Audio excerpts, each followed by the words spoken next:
Ad Astra Abyssosk. What can I do for you, traveler? Ah, yes. I've heard that you've already made arrangements with the captain of the Crux fleet regarding your passage to Inazuma. Is that correct? Now that I think about it, it's been quite some time since I last visited those lands. Unfortunately, I don't have any current intel that would be worth sharing with you. There you are. You're the traveler that Beidou will be taking to Inazuma, right? Oh, is that right? Well, it's an honor to meet you. The fleet has nearly completed reprovisioning. Once the crews have taken a head count, we can get underway. Captain Beidou sent me to come get you. We'll weigh anchor as soon as you're aboard. Seems Beidou is the captain of her word. Of course! There are many things that the captain insists upon. I'm sure you'll see for yourself once you're on board. So you'll be heading off then? I suppose congratulations are in order. Whether the journey before you leads to the heights of the heavens or the depths of the abyss, each step you take is another achievement. Until we meet again, Ad Astra Abyssosk. Oh, it's kinda hard to say goodbye now. We practically see each other every day. Well, if that's how you feel, why not come and find me when you arrive? I'll be awaiting you on Narukami Island. So there's another Catherine in Inazuma? See, there's no need to get all sappy now. Well, I guess it's time for you to bid farewell to Liyue Harbor. Now that I've delivered my message, I'll be heading back. The ship is currently anchored off of Guyun Stone Forest. Okay, thanks for coming all this way to let us know. Just following orders. I'll see you two aboard the Alcor.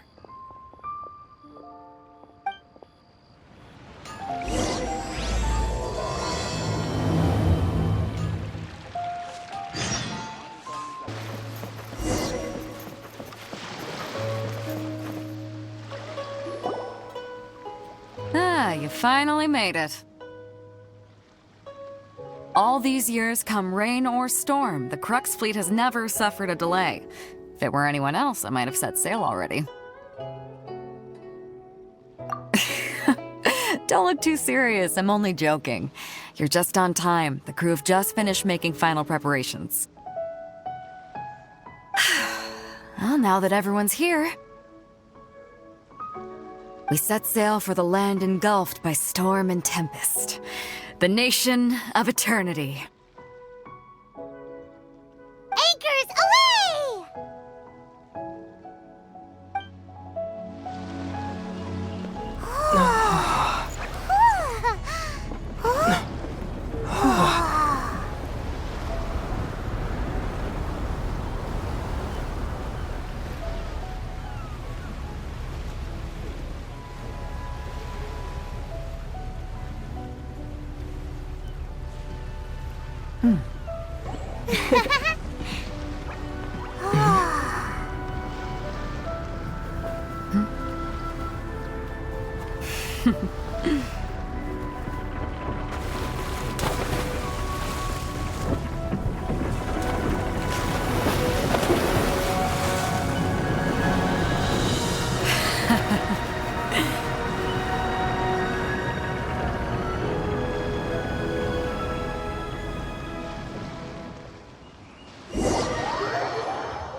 Ahoy there.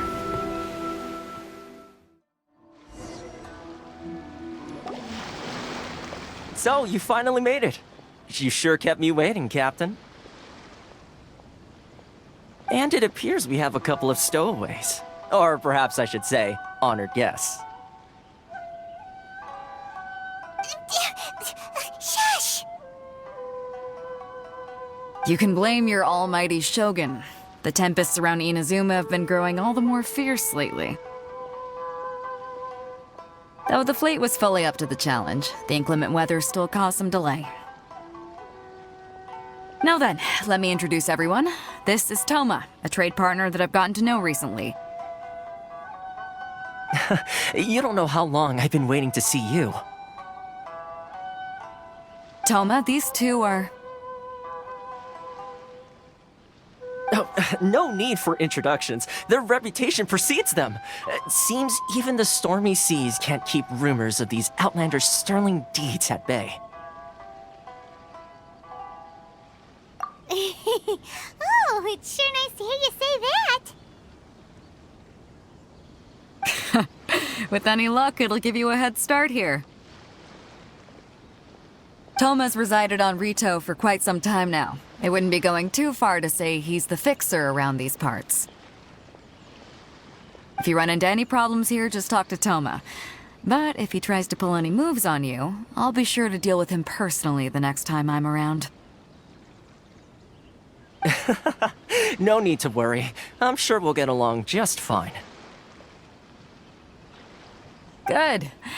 Then if it's all settled, I'll be going. I wouldn't want to be caught with my sails down here. I do have a wanted fugitive on board after all. Oh, right. Kazuha. Until next time, traveler. Remember to give it your all, no matter what perilous storms you may encounter.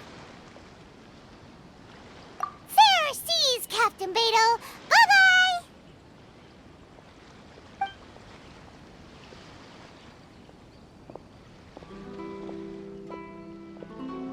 Now then, first things first. We need to go get you registered at the border checkpoint. Paimon thought we were supposed to be keeping things on the down low. Are we just gonna walk into the government's hands?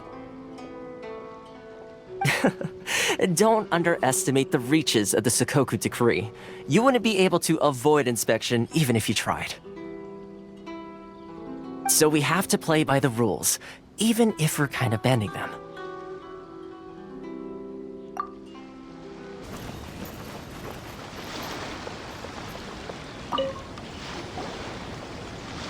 Hello?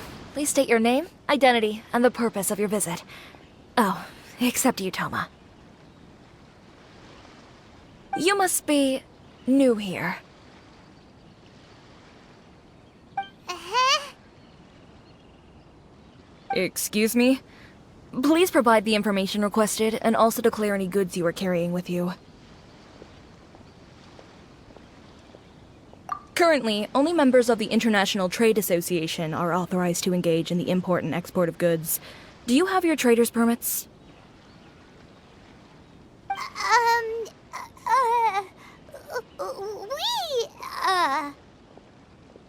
My apologies, but I'll have to ask you to... Here are their entry papers, for your kind perusal. What? Ugh, take your time. No rush or anything. I just wanted to see what you'd say. Sorry about that. I see.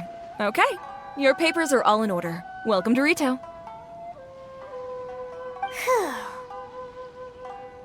So, where do we go next? The Outlander Affairs Agency. They only check entry permits here. If you want to remain on Rito, there's a process you have to go through with them. Sheesh. So it is super strict, just like everyone says. Well, let's not forget that to everyday folk in Inazuma, people from everywhere else are referred to as outsiders.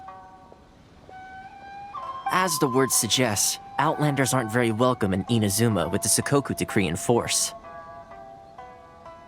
Not even on Rito, where they've established an outsider settlement.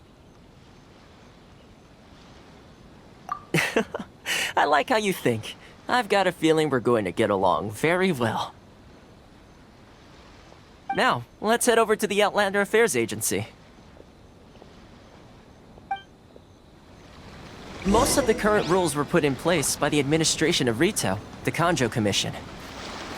The Kanjo Commission? Yes, one branch of the Tri-Commission of Inazuma, responsible for growing and managing the nation's wealth. You really haven't heard of it before?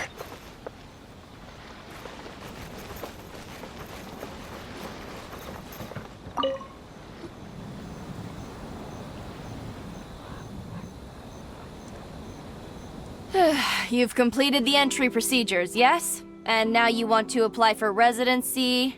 Both of you? Yes, please. Okay, the processing fee will be 2 million mora. 2 million? For a processing fee? Are you serious? That's right. 1 million per applicant, which makes 2 million total. Don't worry, you can trust my math. Paimon wasn't so much questioning your math as...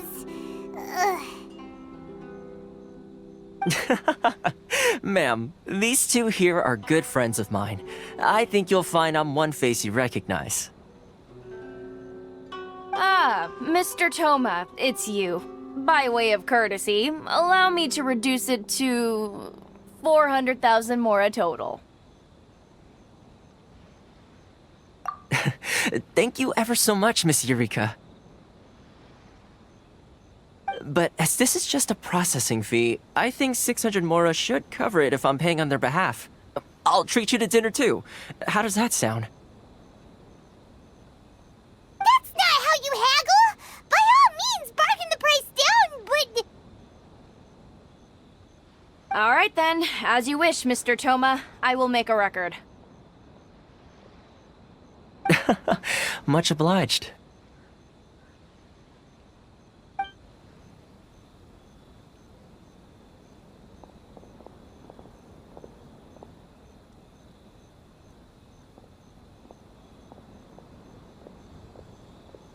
What?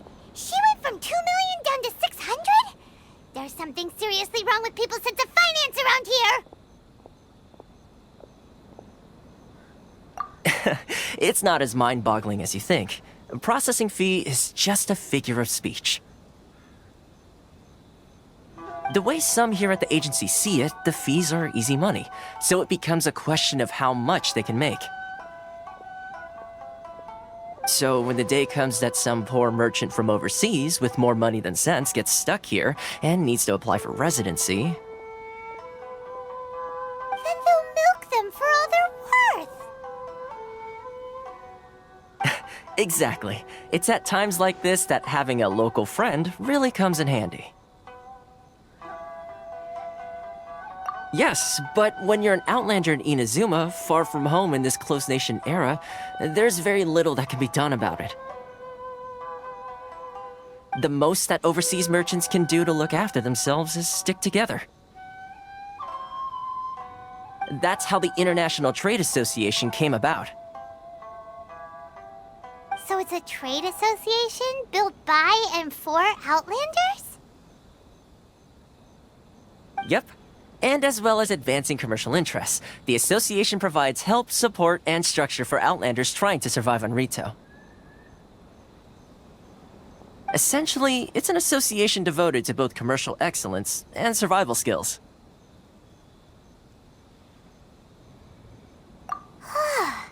Sounds like just staying alive is an achievement when you're an Outlander in Inazuma. I see. So this is the real purpose of your trip.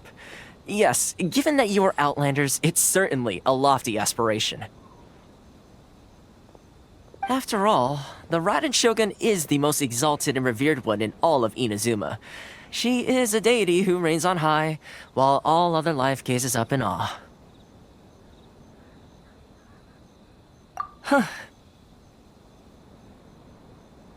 I was going to say nothing is set in stone when it comes to who you will encounter in this world.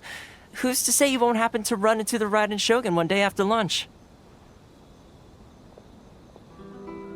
Uh-huh. And is that likely? Okay, I'll give it to you straight. I know of a way to introduce you to the Raiden Shogun. Really? Wow! The Rito Fixer's better connected than we thought! I mean, it will take all the resources I have at my disposal, but it can be done. However, before we get there, connections come at a high price, you understand? Not you too! No. In this instance, when I say price, I'm not talking about Mora. In fact, there's no real cost as such. It's just that if this is something you really want, you'll have to agree to help other people solve some of their problems first. I like to do things in a way that keeps everybody happy. It's my own personal rule for dealing with situations like this. Sounds very reasonable to Paimon. You're the man in the middle, so you have to trade favors to keep everyone indebted to you. Why do I get the feeling you're making me out to be some sort of crook? Never mind. Here's the situation. As I touched upon earlier, the members of the International Trade Association are constantly struggling to survive. Recently, things seem to have gotten more difficult than ever for them, so just go and check things out. See if there's any way you can help. The head of the association is called Caricio, and he's a good friend of mine. Go talk to him. I'll wait for you here. This is the Outlander Affairs Agency. Please have your documents and proof of identification. Caricio will reach his wits' end if things carry on like they are. Go see what you can do for him.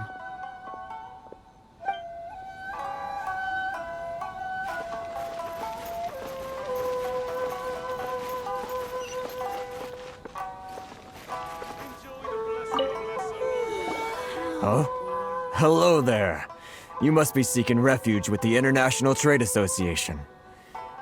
The Outlander Affairs Agency took you for all you're worth, I suppose. Good. That's a relief. You need to be careful, or you'll find yourself losing your savings all at once. We heard the association has been having some difficulties lately. Is that true? Yes, left, right, and center. Obstacles at every turn. But that's nothing new for us. The Sakoku decree certainly makes things difficult for anyone who wants to come here from overseas. But it's not the root cause of our woes. The Sakoku decree might restrict our scope of activity, but in and of itself, it doesn't stop us from being able to enjoy a comfortable existence. No. What's really squeezing us Outlander merchants dry is those Mora grubbers from the Kanjo Commission. Oh, of the 3 commissions, that's the one that oversees everything on Rito, isn't it? That's right. They impose astronomical tax rate, unbelievable regulations, and that's not the worst of it. They just issued a new tax decree recently that, for some reason, completely changes the way we pay our taxes. It used to be Mora, but now it's something called Crystal Marrow. Crystal Marrow? What's that? Something that most of us in the association had never heard of before either, until the new decree came along. Eventually, one of the older Liyue merchants recalled that he once shipped a batch of it to Snezhnaya in his youth. So, in order to pay our taxes, we began an arduous search for this crystal marrow. But then we found we'd only managed to create a bigger problem for ourselves. The rising demand for crystal marrow drove the price higher and higher. Now there's only one vendor who even has it in stock. We can't get a hold of it anywhere else. Isn't that what they call a monopoly? Exactly. So this vendor keeps pushing the price up, and we have no choice but to buy from them because the tax decree forces us to. It's a vicious cycle, the consequence of which is that our taxes will soon exceed our profits. And once that happens... We've tried communicating with the Commission directly. But this is a nation where the cries of a few struggling merchants will never be heard over the ever-present roar of thunder. Fontaine, my dear homeland. I miss you an awful lot at the moment. Sounds awful. They're really bleeding them dry. What do you think we should do? But Carisu's the head of the association, and even he hasn't had any luck. Not to mention, we're Outlanders too. Right. And besides, I think this may well be the fate they've ordained for us. Okay.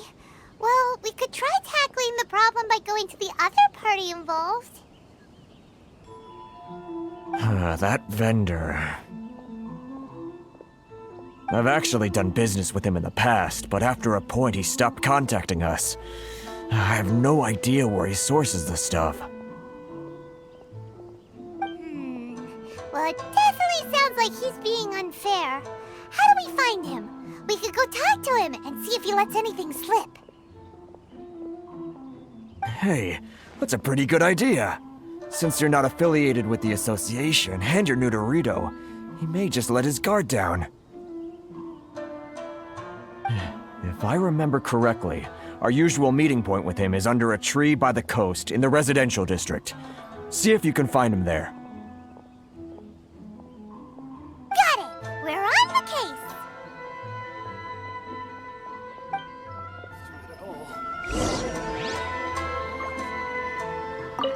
I can't thank you enough for helping me out. If you've got no place to go, you're always welcome at the International Trade Association.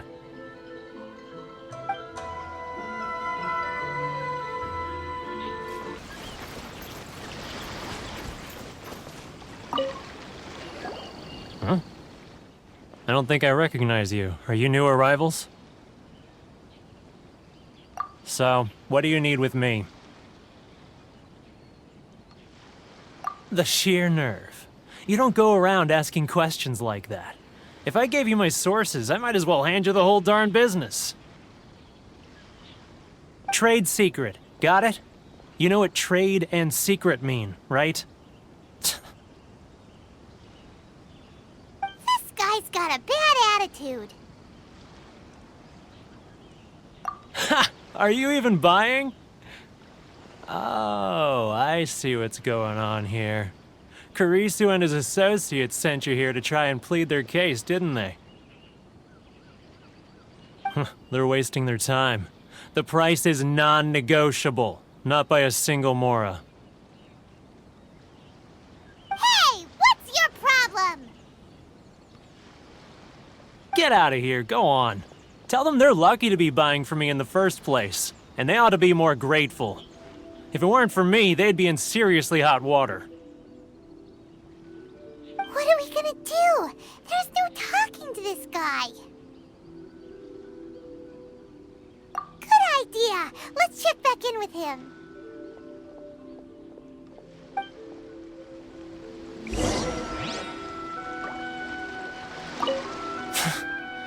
I'm the only lifeline they've got. How dare they try and bargain with me?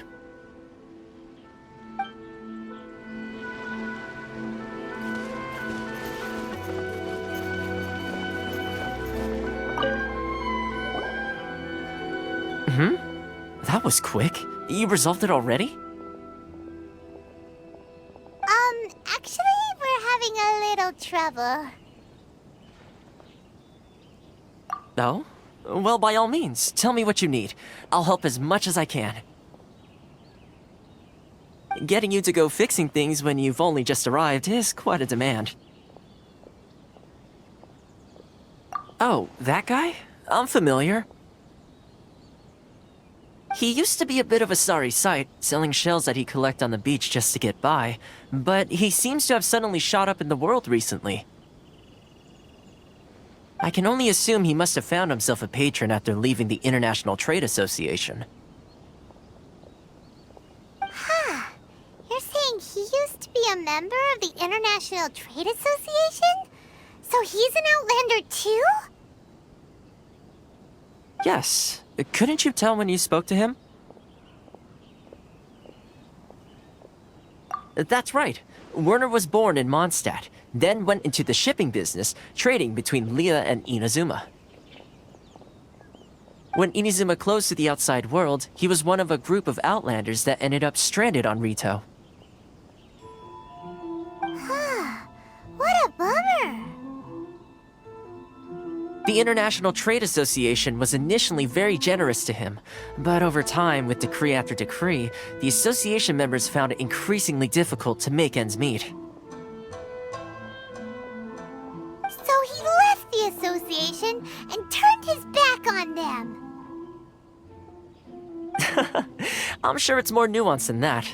I believe even the most ungrateful and cold-hearted of people still have some amount of gratitude and warmth left in them somewhere. Really? Is that all you need to know? Well then, it sounds like you may have found a way in with him.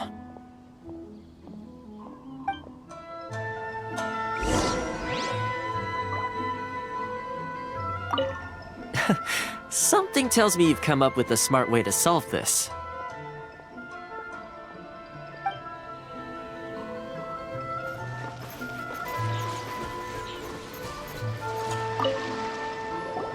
What are you doing back here?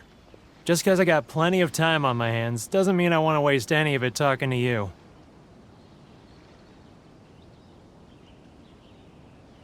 Huh? Where's this coming from?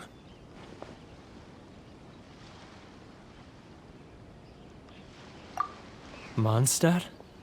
You were talking about Mondstadt.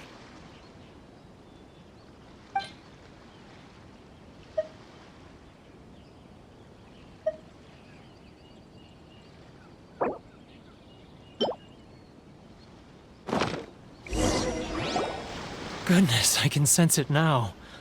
So familiar, but I can't remember the last time I was there. The scent of Mondstadt. Oh, how it takes me back. Oh, my hometown, the home of freedom. How I long to go back and visit. It's working!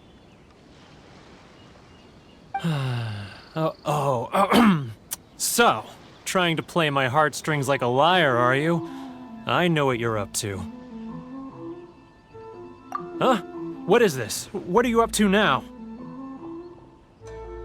Just close your eyes already! You mean the sound of the ocean?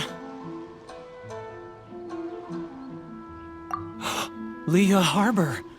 I can see it so clearly. Oh, and the sound of the waves. The calls of the merchants. Xiao lanterns. I'm right there at the lantern right. Oh, look at them floating up into the sky. This guy has a really active imagination. Either that or he really does miss Leela Harbor. Liyue.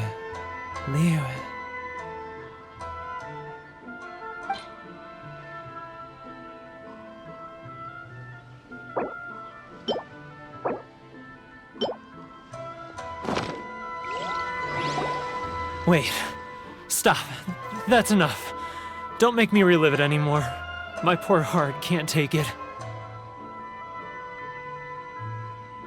You mean the folks from the International Trade Association?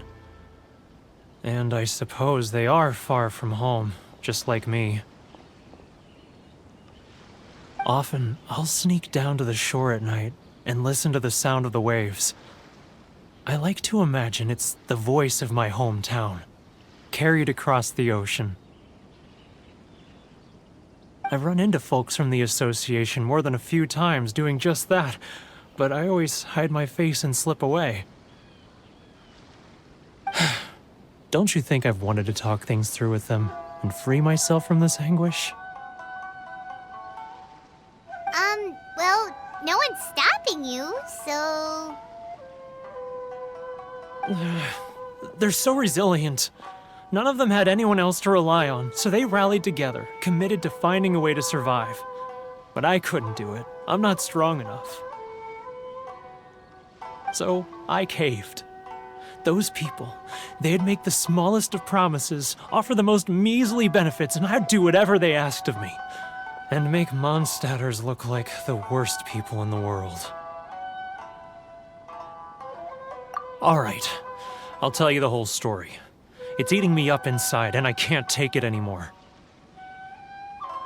You ready to talk now? But I betrayed them. I can't show my face there. Come on, you scaredy cat. Look, you messed up, but now it's time to make things right. So come on, get it off your chest. What's the deal here? It's a scheme by the tax collection Ashigaru, Keijiro and his companions. They start by overtaxing the merchants, then take the extra crystal marrow they receive and stockpile it. Once the merchants run out of places to buy crystal marrow, they get me to sell that extra stock back to the merchants at an extortionate price, with the proceeds going to the tax collection Ashigaru. It's plain evil gouging them like this. I'm their puppet, yes. But my cut is a tiny fraction of what we take in total. It's barely enough for me to live on. Evidence? You're right. Without conclusive evidence, he will never admit it. Now that I think about it, whenever I report back to him after a sale, he always heads to the same place. It's always made me suspicious. As it happens, I handed some Mora over to him not long ago. I can show you where he went if you want. Really? Well, then there's no time to lose. Let's go.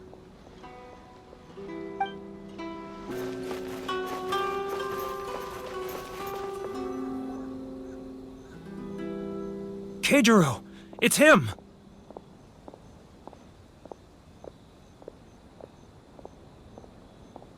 After him!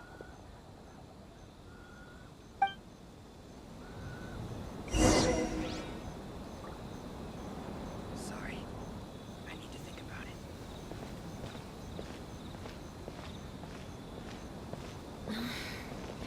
Should I close early? It's not like I'll get any customers. Love or freedom. Which one should I choose?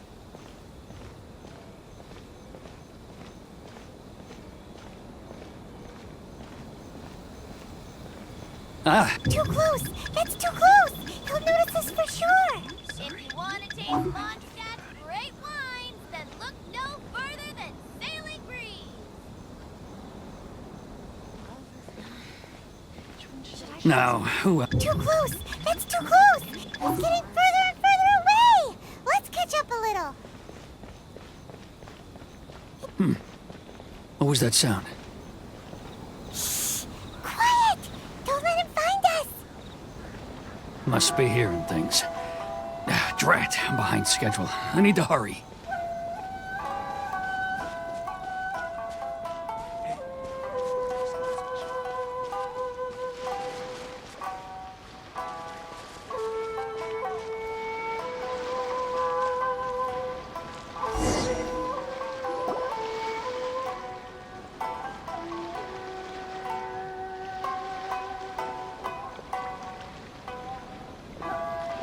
What could he be doing at a place like this? It looked like he buried something over there, didn't it? Why don't we take a look?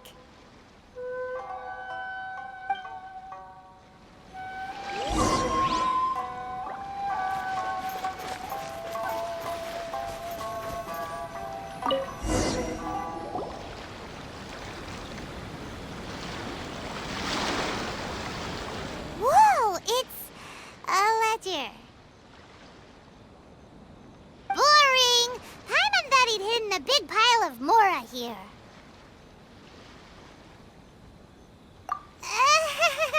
Yeah. Let me take a look here. Ah, yes! This is what we're looking for. A clear and complete record of every single transaction, each one proof of his guilt. Great! Well, now we have our hard evidence. Let's go tell Karisu the good news, shall we?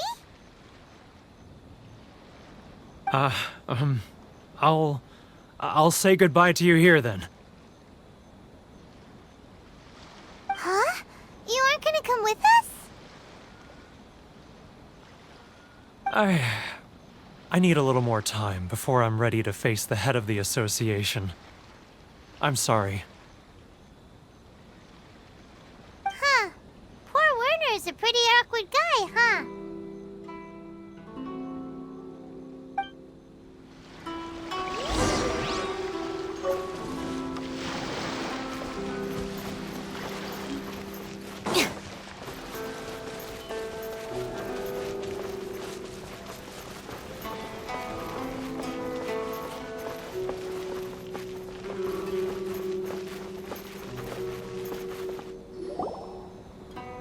But we really don't have anything left. If this keeps up, our sales will come in at a loss. There'll be nothing left for us to do but starve. You know the decree. The rules are the rules. No discounts, no exceptions, and no excuses. And who are you? Another new member of the association? It just so happens that we found your little ledger, so now we're here to tell everyone all about how you embezzled crystal marrow to sell it right back to the taxpayers. Huh? Is this true? You've been swindling us! Well, you see, the taxes, Let me take a look at the ledger.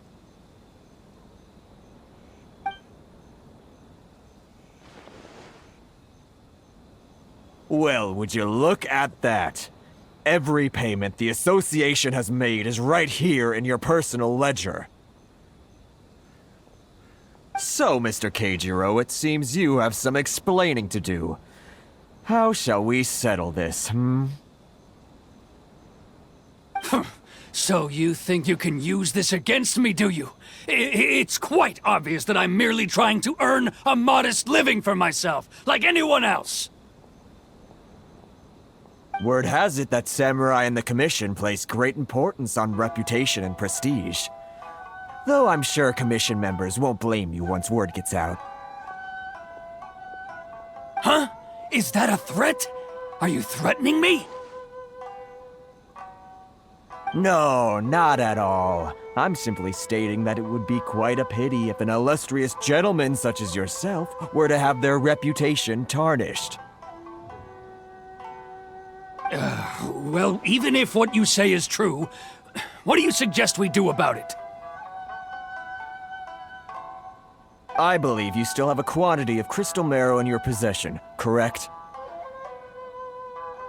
Perhaps that crystal marrow could be used as compensation for the recent tax hike, and us merchants could finally have some more breathing room. Is that it? Oh, do you have any idea the hoops I had to jump through to get the crystal marrow and keep it hidden? Fine. In that case, I'll send it over to you today. And not even an ounce of shame for his actions. So that's it? My shop's been closed for weeks now. I've even had to ask my friends to help bail me out. What about my losses? Come on, Harrison. We've already struck a good deal here. I'm sick of being pushed around like this. I won't let him off so easily. Harrison! Hey, what's all this racket? Does someone dare question the decree? Ah, Chief, you've arrived. What was all the commotion I heard just now? Oh, we were just discussing a minor tax issue. I do my utmost to lend them a helping hand, but they're never grateful. A helping hand? The only thing you're doing is stuffing your greedy pockets with our hard-earned wealth. I assure you that Hirage Shinsuke will hear of this. Oh, and you dare to utter the Commissioner's name. You Outlanders have no respect for the rules. Seize the merchants. We will resolve this dispute back at headquarters. Uh-oh. This is going in a bad direction. Gentlemen, come now. Is there any need for this? If there's a dispute to resolve, let's get a drink and talk it over. Who are you supposed to be? And why in my right mind would I join you for a drink? You never heard of the Fixer? Here's my card. Huh. You're from the Yashiro Commission. Shh. Huh. Well, this is Kanjo Commission territory. However powerful the Yashiro Commission may be, you have no business meddling in Rito's affairs. Of course not. Still, perhaps you could show the young... lady of our clan some courtesy. You wouldn't want your name showing up in a petition to the Shogun, would you? That fan, the Shirasagi Himegimi. I don't need any trouble with her. Okay, let's forget all this. It'll give us one less thing to worry about. But, Chief! Enough! We're leaving! Let's get dinner one day soon, gentlemen. My treat, I insist. No response, huh? I suppose that bridge is well and truly burned then.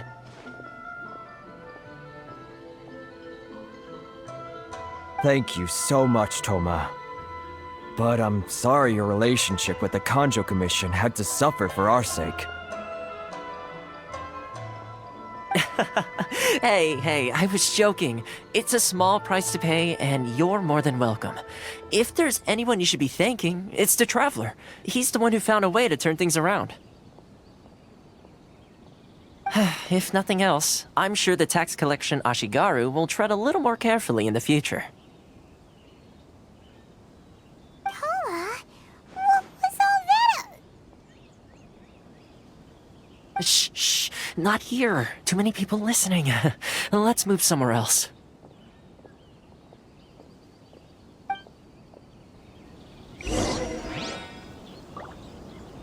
It's tyranny, plain and simple.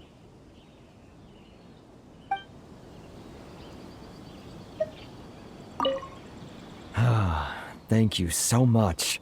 Our heads are back above water now.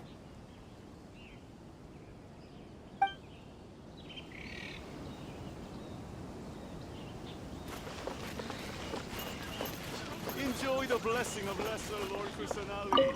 An Aisha blessing now 10% off. Corruption seems rife in the Kanjo Commission. They truly are rotten to the core. All right. Time for me to answer your questions. What would you like to know? straight to the point. Let me reintroduce myself. I belong to the Kamisato clan of the Yashiro Commission on Narukami Island. I'm an attendant of the Shirasagi Himegimi. You've been keeping your true identity a secret from us this whole time? So, the Yashiro Commission. Guessing that's another branch of the Tri-Commission? Correct. The Kamisato clan is the head of the Yashiro Commission, who manage ceremonial and cultural affairs. I'd go into more detail on what exactly that covers, but I'm not even sure myself. I'm just someone who was fortunate enough to be taken in by the Kamisato clan. My role is to take care of the daughter of the clan, Kamisato Ayaka, also known as the Shirasagi Himegimi. Seems like she must be super famous in Inazuma, given the reaction of those guys just now. Oh, most definitely. She's graceful, dignified, and kind-hearted too. The people of Inazuma quite adore Miss Kamisato. Her fame even somewhat eclipses that of her older brother, Kamisato Ayato, despite the fact that he's the current head of the clan. I suppose those who treat others with compassion earn themselves the same treatment in return. Miss Kamisato's situation certainly seems to attest to that. Take me, for example. I'm just an attendant, and yet she treats me as an equal, as she would a friend.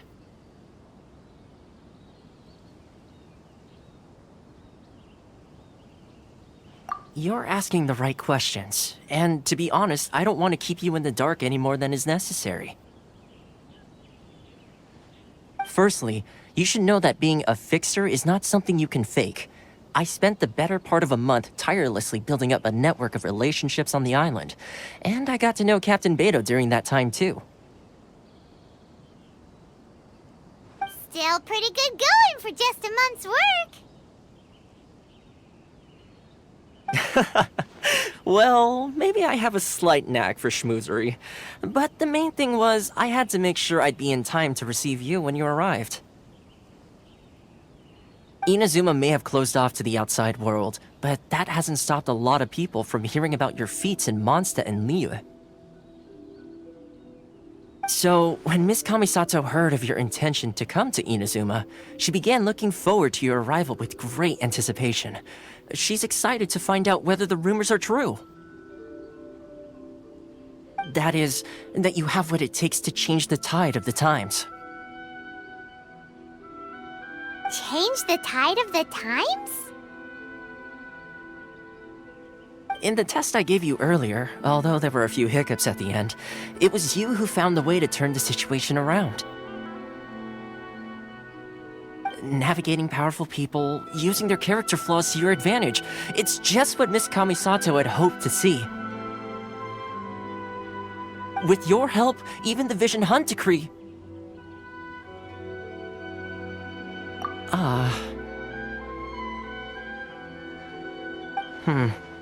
That's an unexpected development. Perhaps our sources were misleading. Yes, of course. I completely understand, and as agreed, I shall help set that up for you. Toma sure didn't put up much of a fight. Well, my work on Rito is done. So I suppose this is goodbye for now. Oh, one more thing. This invitation letter is for you. When you get to Narukami Island, you can find me at the Komori Tea House, as per the letter. Good luck with everything. See you soon.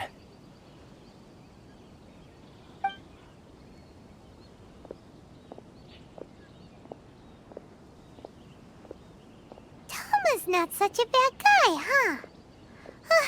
We should get going. Huh? What's up? Oh, right!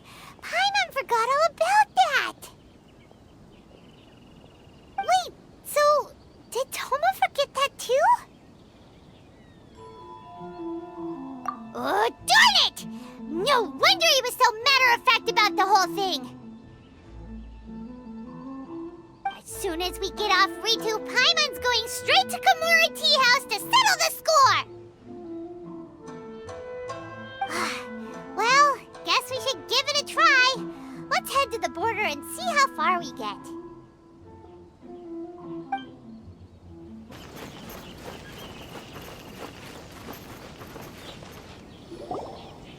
Stop there! Present your travel permits. Sorry, but we really gotta get to Narukami Island. It's kinda urgent. If you don't have a travel permit, this is as far as you'll get. Those are the rules. As expected. Traveler, you gotta think of something. How do we get out of Rito? Are you saying we should go and meet with the Kanjo Commissioner? Guess it can't hurt to try, even if Paimon has a few choice words to say about his subordinates. Who knows? Maybe he's our biggest fan.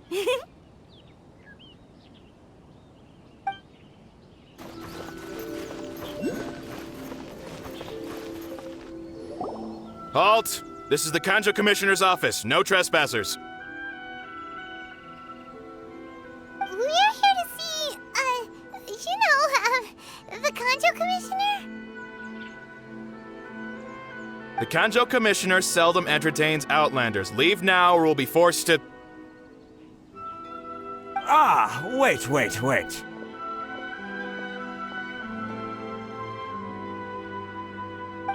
Oh, Commissioner! These two are honored guests from afar. No need to give them the usual spiel. Come on in. Let's see what we can do for you.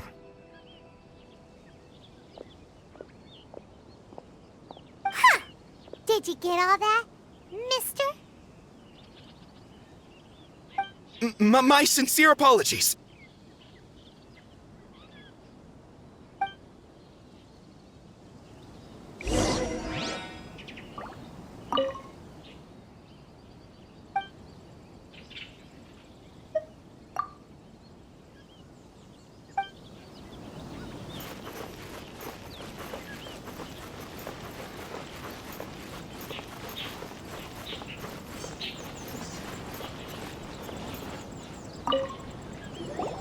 I am Hiragi Shinsuke, Kanjo Commissioner and head of the Hiragi clan. It's an honor to meet you both. Nice to meet you, sir. So, the reason we wanted to come and see you was because... All right, all in good time. Two travelers renowned far and wide have shown up to see me, and I should very much like to make their acquaintance. Let's not limit this to business only. So what you're saying is, we really are pretty famous, huh? Absolutely. How many other people in the world have what it takes to knock the wind out of Storm Terror's sails and put the Overlord of the Vortex back under the sea, eh? Exactly! Paimon thinks you make an excellent point. And I hear you also foiled a Fatui plot in Liyue Harbor. Even beat one of their harbingers in a duel. Is that true? Whoa, you heard about that too? Yep, it's true, all right.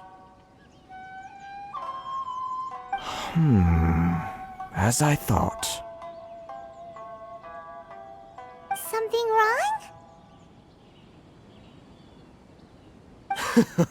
No. I'm simply awestruck by you both is all. Rito is greatly honored to have you visit us. One other thing I heard about you is your great zeal for helping other people. This makes me wonder whether you might be so kind as to render your assistance to the Kanjo Commission. Oh, sure, no problem. Whatever you need, right? Excellent. Well then. You must know the GENSHIN. A flower grows on the mountaintops of Liyue. Yep, we've picked a few of those before. So, you want us to go back to Liyue? Yes, bring me 300 GENSHIN, would you? Freshly picked, I mean.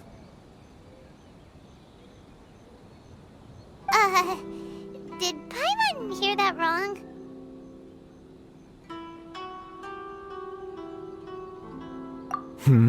Too much trouble, is it? I see. Then how about this? We have a few items that need delivering. Perhaps you can help with that? That sounds much more like it. 709 letters to be precise. Hey, what gives?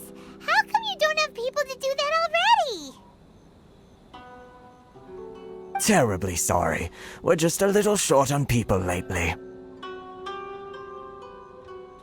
What sort of an explanation is that? Traveler, what are we going to do? Should we really help this guy?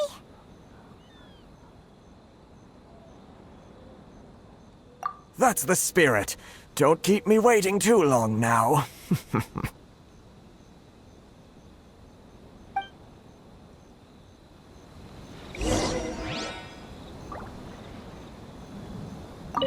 Have you finished the work that we spoke about,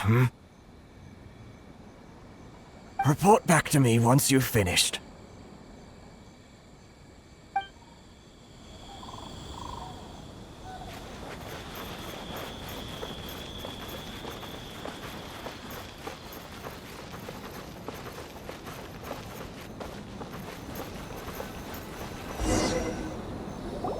Halt, you two! Huh? What did we do? Miss Hiragi has a letter for you. She insists that you read it immediately. A letter? Quick! Let Paimon see!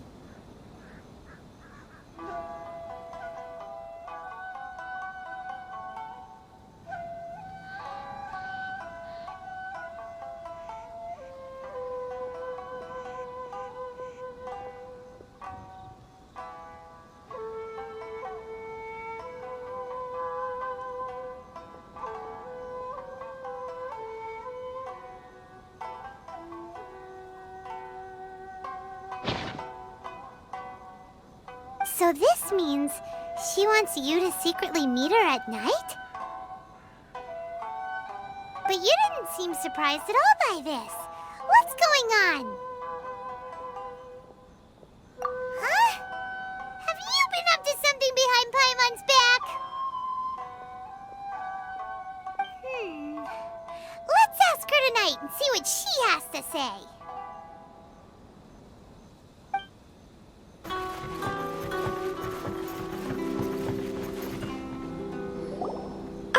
You finally arrived. Allow me to introduce myself. I am Hiragi Chisato. This is technically the second time we have met. It's a pleasure to see you again. Wow. She's the daughter of the Hiragi clan, all right. No need to be so formal. I've long marveled at your accomplishments, and at last we have the chance to meet. Is it Paimon, or does something seem a bit off here?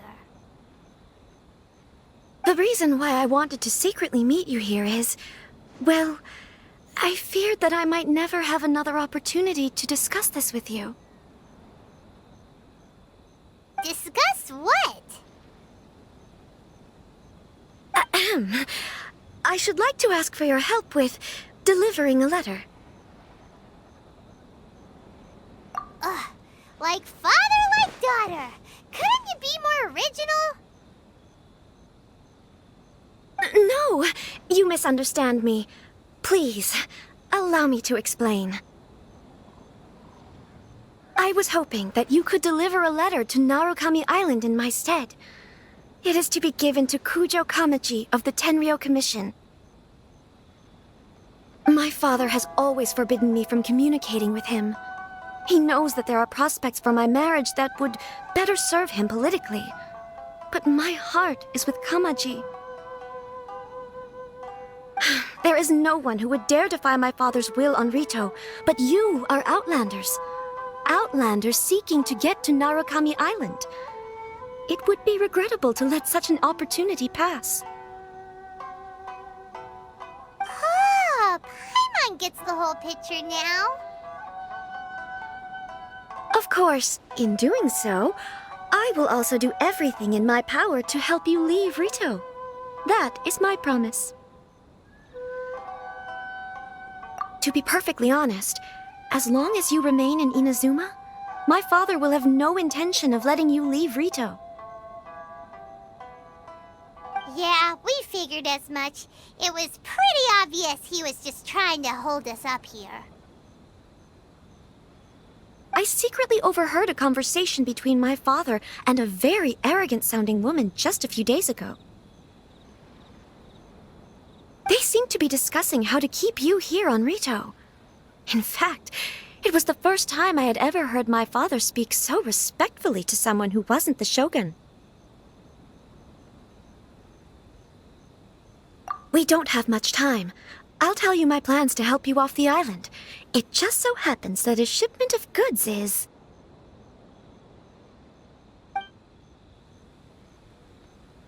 Very well. I'll be waiting for you at the border.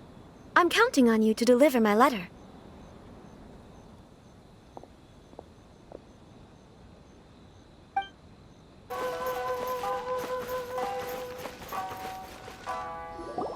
Hold on, please. These goods are being sent to Watatsumi Island? My lady, this is an unexpected honor.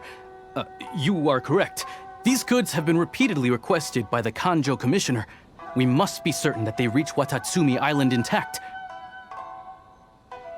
Is there something wrong, Lady Hiragi? No, as you were. My father simply has some concerns of the shipment's safety, and has ordered that myself and an additional qualified escort be dispatched to ensure safe transport of the goods. My lady, you aren't suggesting that you intend to escort this shipment personally, are you? There's certainly no need for you to trouble yourself with such a matter. And as for this qualified escort... Please, do not cause us any further delay. If memory serves me right, my father has already asserted that this shipment must arrive on time. I'm certain punishment will be duly dispensed if it fails to do so. Yes, of course, my lady. It's just that, well, we don't know who this... Now, need I remind you of the penalty if anything were to happen to me en route? I'm sure you are all quite familiar with my father's temperament. Do you really presume that you can fully guarantee my safety on your own? Boy, Chisato can talk the talk. They don't stand a chance. Yes, my lady. Very well then. It's an honor to have you accompanying us. Your safety is our highest priority. Shinojo, you can't really be agreeing to this. Well, the request is from Lady Hiragi herself. It is our duty to serve her in the utmost capacity. Yes, but that's not the problem here. Well then, if we're through here, I suggest we set off at once. Dawdling will only allow potential thieves more time to prepare, no? Yes, my lady. You heard her. There's no time to lose.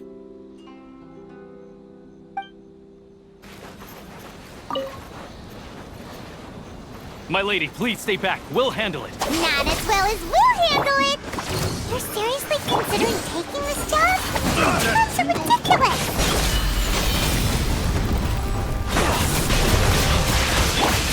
Boba, get them! Prepare to counterattack. Protect Lady Hiraki at all costs. We'll take care of this. Stay with Chisato.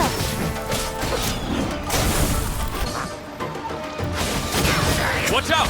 More monsters inbound! Okay. Lady Hiraki, stay close.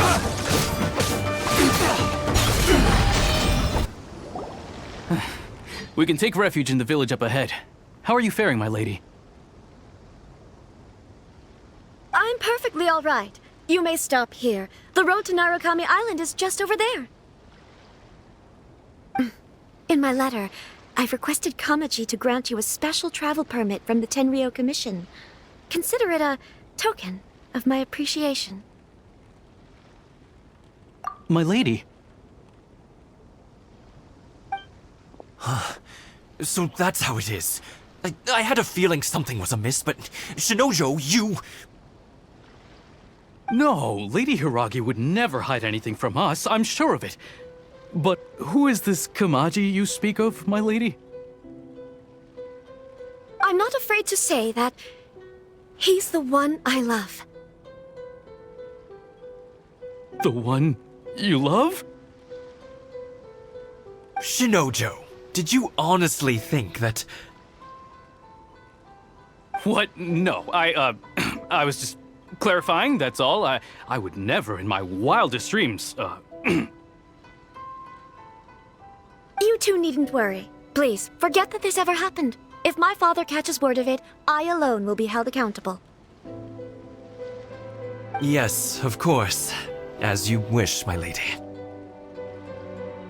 But what will happen if your actions here are discovered, Chisato? Don't fret. My father has always been one to spoil me. The worst he'd do is sentence me to half a day without food, or something to that effect. Huh. Paimon never suspected a guy like him could have a soft side. I wish you a safe journey. I'm sure we will meet again. Bye, Chisato! Come now. Quit your staring and let's get moving. We've got goods to shift. All right.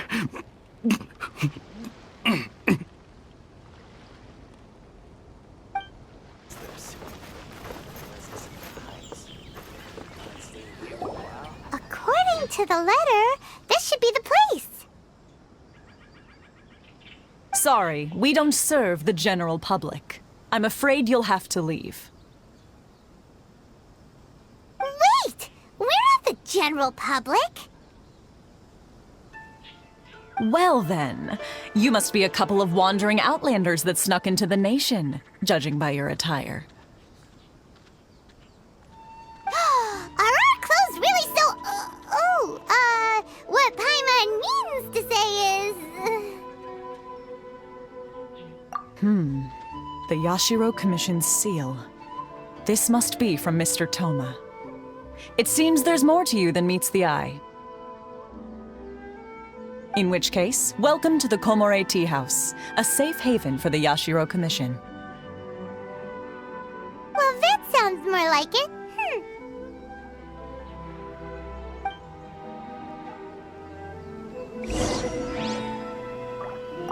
It's been quite some time since I've seen anyone show up with a new invitation letter. I wish you two luck.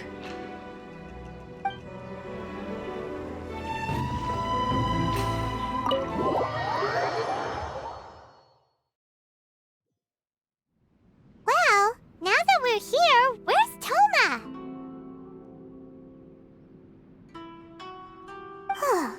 Paimon doesn't see him anywhere. Do you think he forgot his promise to meet us?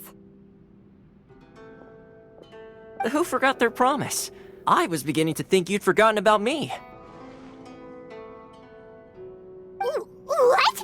Is that dog talking to us? Relax. No need to look so surprised. I take it this is the first time you've seen me in this form? Huh. So you didn't see anything like this when you were in Liyue Harbor? Now that you mention it, this does suddenly seem less out of the ordinary.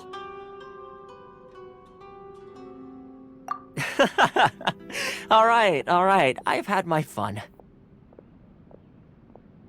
Hey! You're this close to getting an ugly nickname, mister! Well, I've had some time to kill, given that I've been waiting here for you for so long, as was the case in Rito. So I came up with this little fun greeting for when you arrived. But in all seriousness, I would like to apologize about that little test you went through earlier, though it was quite necessary. It helped us determine whether or not to bring you before Miss Kamisato, and whether you had the courage to face the lightning alongside us. Don't think that Paimon's gonna forgive you just because you're getting all serious now. Sorry, did I overdo it? My apologies. Let me just say this. You've often found yourself skirting the rules from the very beginning, haven't you? Naturally, this is due to your unwavering and resolute determination. A long time ago, we had a friend who was much the same, but when the lightning struck... Ah, so you've heard of his story. His light still burns all the more brightly.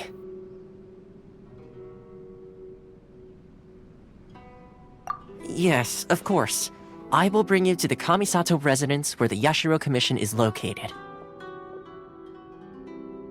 But before that, there is one other place I was hoping you both would accompany me to. Oh? Where?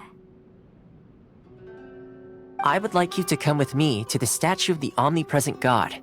It's still under construction now, but you can already see it from practically anywhere on Narukami Island.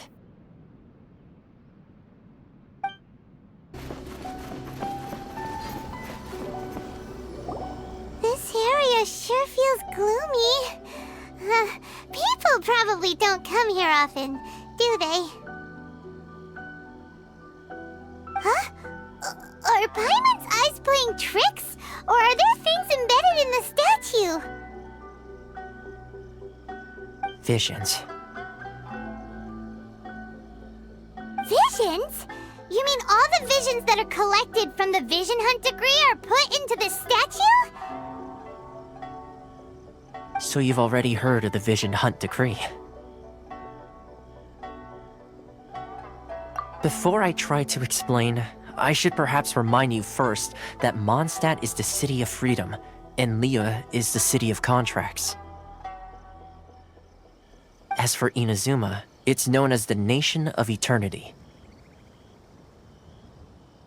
The Raiden Shogun is both the nation's most powerful ruler and its deity.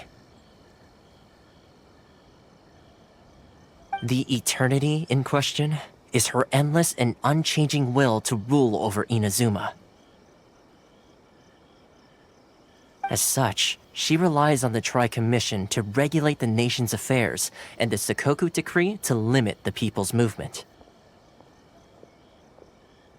The Shogun wishes to keep Inazuma in stasis, allowing the stream of time to flow from one end to the other without disturbing it for all time. Seems like every god has their own will. Of course, this is my own limited understanding. As for the reason behind the recent Vision Hunt decree, perhaps the Shogun believes that visions grant people the power to change, and that her eternity doesn't allow for such instability to exist. Whatever the case, the fact is that the Raiden Shogun has dispatched the Tenryou Commission to scour the nation for visions, embedding each one in this statue.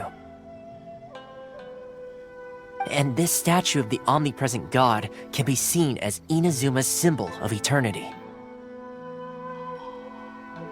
But if that's the case, wouldn't you say that the Raiden Shogun is being, I don't know, selfish? Only outlanders such as yourselves would ever dare speak out so directly against the Raiden Shogun. And yet, I agree. The Vision Hunt Decree is something that simply should not exist. And Miss Kamisato has been committed to fighting it since the day it was announced.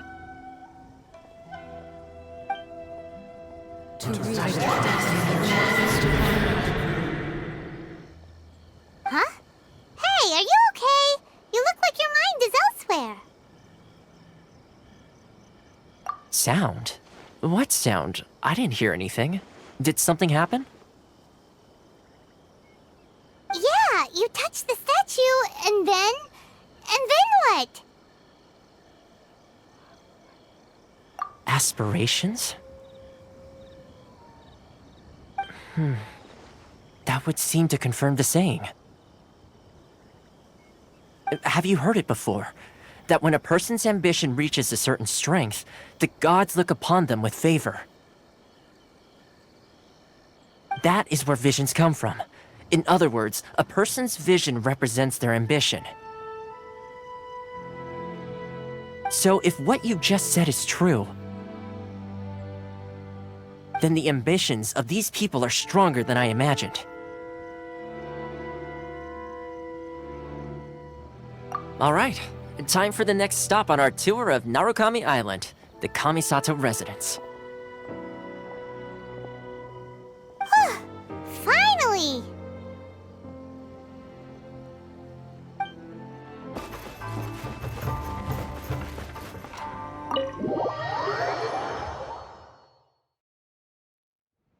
So, this is the kind of place where the big shots of Inazuma live, huh? Paimon kinda expected it to be snazzier.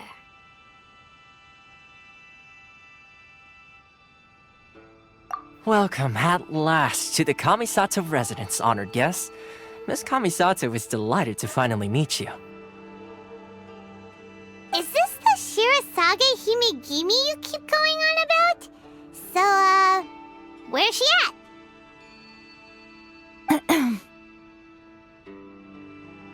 Oh, behind the screen? Yes. As the daughter of the Yashiro Commission, this is how Miss Kamisato is accustomed to receiving guests. Consider it a time-honored tradition within the Yashiro Commission. Forgive me if this is an unwelcome surprise. Makes sense. She's a super important person after all. Please forgive my lack of courtesy for receiving you in this fashion, especially following such a long and wearisome journey over the sea. I have awaited your arrival with great anticipation, and Toma assures me that you do indeed possess the power to change the tide of the times. At present in Inazuma, in the name of the Vision Hunt Decree, the people's aspirations are being senselessly trampled underfoot. Though the Yashiro Commission serves the Shogun, it is the people with whom we share close bonds, given the contact we are required to have with them in the performance of our duties. A commission's power rises and falls with the trust of their people. Thus, we cannot remain indifferent to this situation without also remaining indifferent to our own fate. Traveler, lend us your power, and we can... Oh... See, milady, it's just like I said. This will take us nowhere. No, please! Wait! Please, don't go!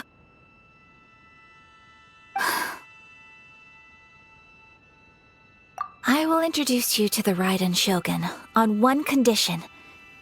You must fulfill 3 small wishes on my behalf. What are your wishes? They pertain to 3 whose visions were taken from them. Perhaps once you've met them, you will understand.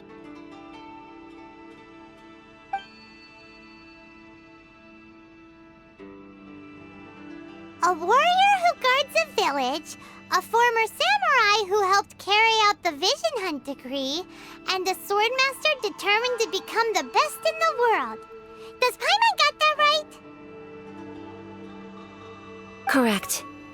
Please do all you can to help them. I will await your return here. Then you have my gratitude. I'm sure you'll do great.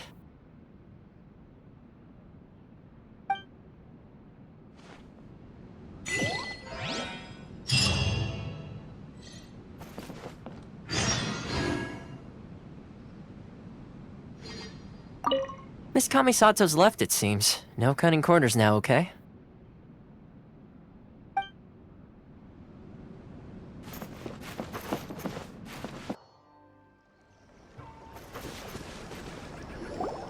Let's see. Where's the person Ayaka told us about? Why are you doing this?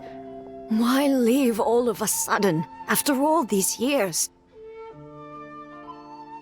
Precisely. It's much too sudden. We've had no time to prepare. The children are desperate for you to take them out to play. Please, we urge you to reconsider. That must be the guy Ayaka told us about. Let's go over and see.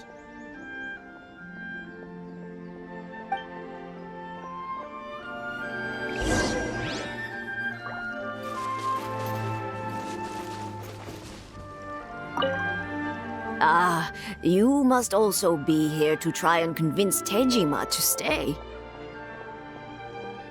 Tejima has protected this place ever since he arrived here 30 years ago. Keeping out the treasure hoarders, fending off any monsters that draw near, resolving quarrels between the villagers. He has put an enormous amount of work into looking after this place, and we all think the world of him. But now, all of a sudden, he says he plans to leave us. We can't help but wonder, was it something we did? We will gladly apologize if that's the case. All we want is for him to stay.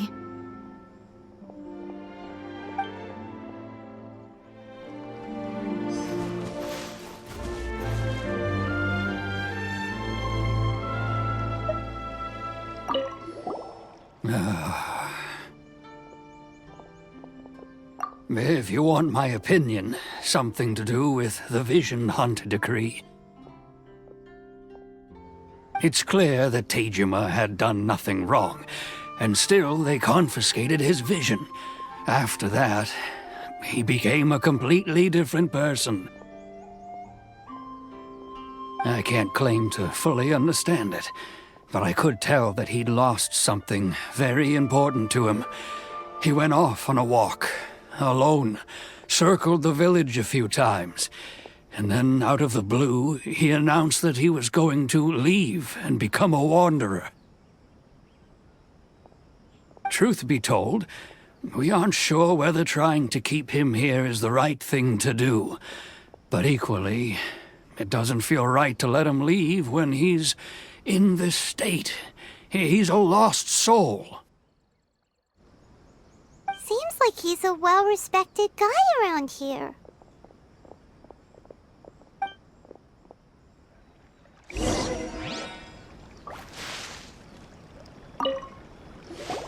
You must be Tejima. So what's made you want to up and leave all of a sudden?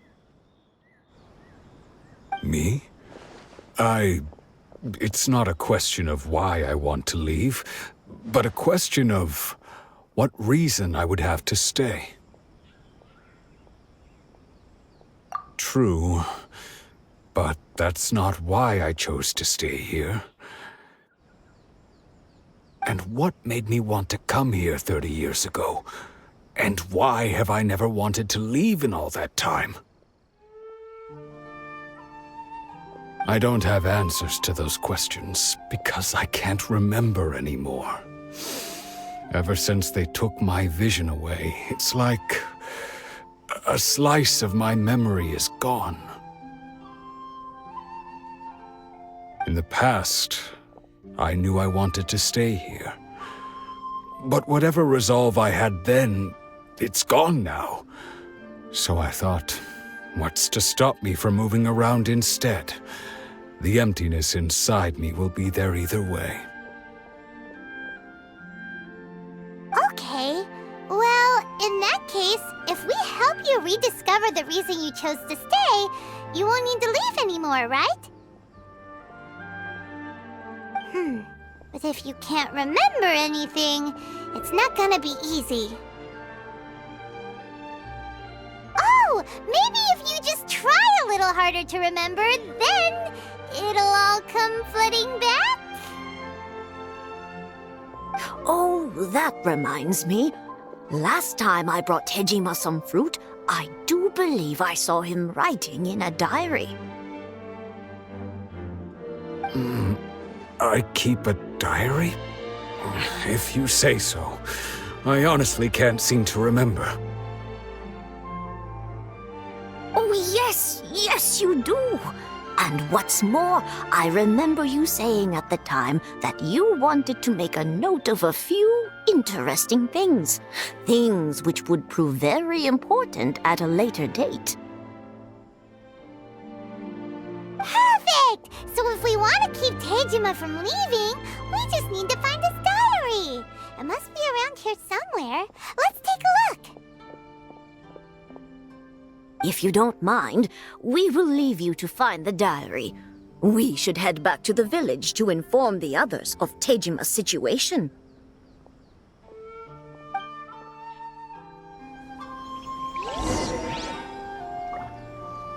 One day, I'll be as great as Ryuji.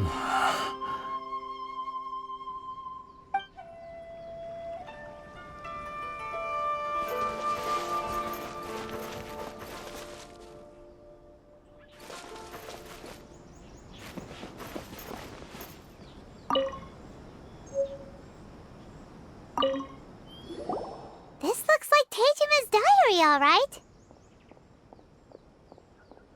Let's see what we have here.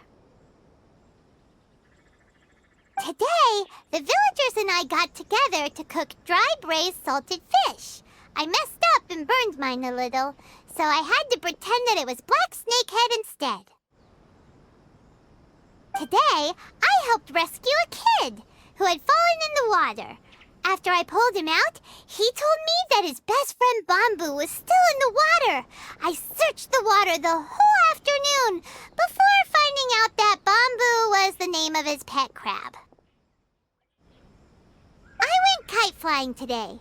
The string broke, so I chased after it as fast as I could. I soon realized I was never going to get it back, so I just found somewhere to sit and watch as it flew away into the distance. Seems like your average diary of daily village life. Huh? Wait! There's more! I went to pray at the shrine again today and stayed there a while. The Omamori you gave me has faded a little, but it is still my most treasured possession. Now that's the kind of info we're looking for. Time to pay a visit to the shrine.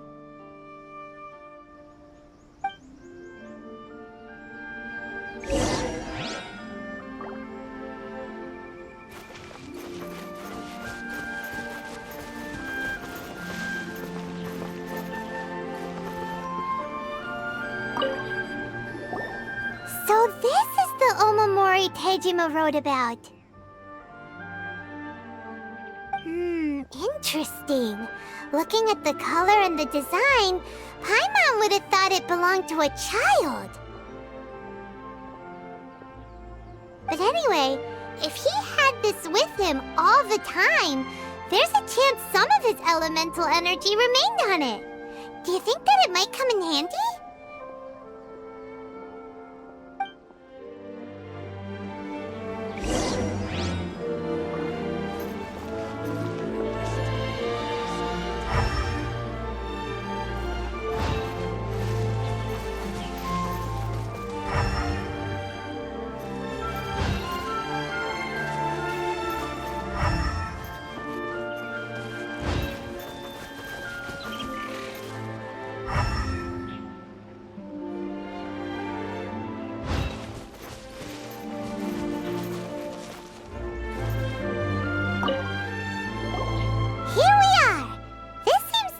somewhere that Tejima visited a lot? The soil looks like it's been disturbed. Maybe Tejima buried something precious here. Something that kept him in the village all these years? Must be something pretty amazing if it made him stick around for 30 years. Let's dig it up and take a look.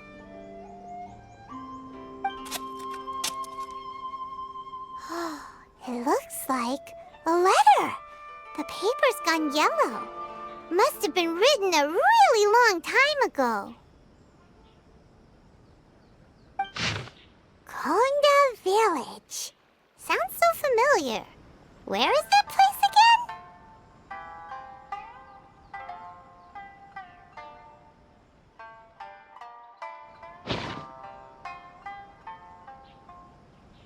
Huh. So the reason Tejima came here was to wait for someone. But he's been here for 30 years! Oh, guess they didn't show up in the end, huh? Well, let's go give Tejima his stuff back and take it from there.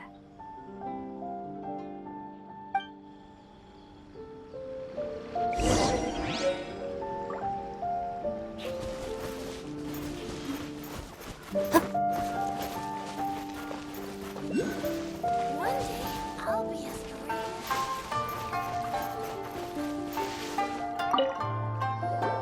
Well, I'll be. That's certainly my handwriting. And I guess the Omamorian letter belonged to me too.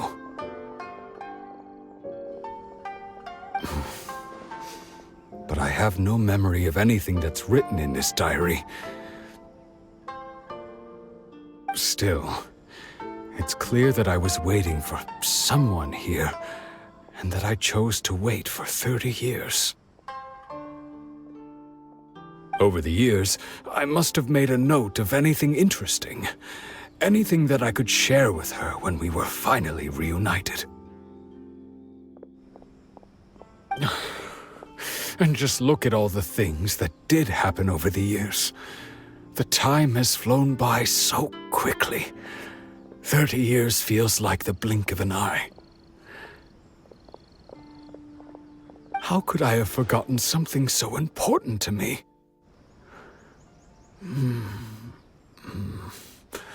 Now that I think about it, when my vision was taken from me, it felt like I'd suddenly been hollowed out.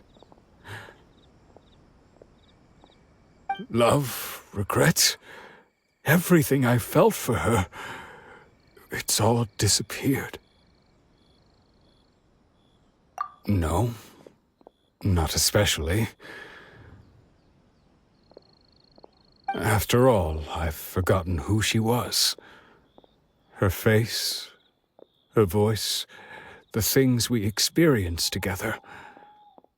I barely recall any of it. It's as if she'd never been in my life to begin with. As if all these years have been nothing but a hazy dream. I think maybe not. If this is something I waited most of my life for, I suppose I should carry on waiting. Although, what if she were to turn up eventually, only to find I didn't remember so much as her name? Wouldn't that be upsetting for her? When I think about it like that, I do feel a slight tinge of sadness in my heart. How curious. Why am I thinking like this when I don't even remember who she is? It's just like that feeling of emptiness, the feeling that something is missing.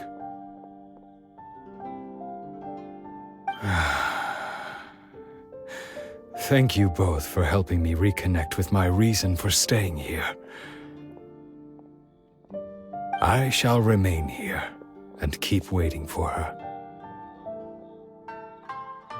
Tejima seems to be dealing okay, but still, It makes Paimon really sad. Seems it's just like Ayaka and Toma were saying. If you lose your vision, you lose all your hopes and dreams too. That certainly explains the state Tejima was in earlier. At least we were able to help him, weren't we?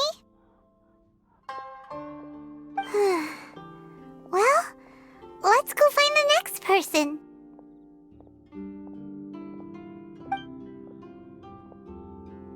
According to Miss Kamisato, the second one who lost their vision is a samurai from the Tenryou Commission.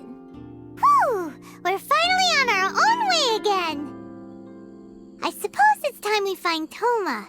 Now, where did he say he would meet us again? Oh, right! Komori Tea House! I'll stay here and keep waiting for her.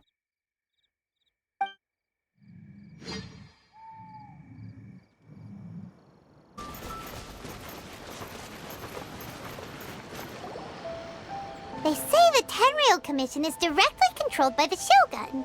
They're the ones responsible for maintaining law and order in Inazuma, the ones actually enforcing the Vision Hunt decree.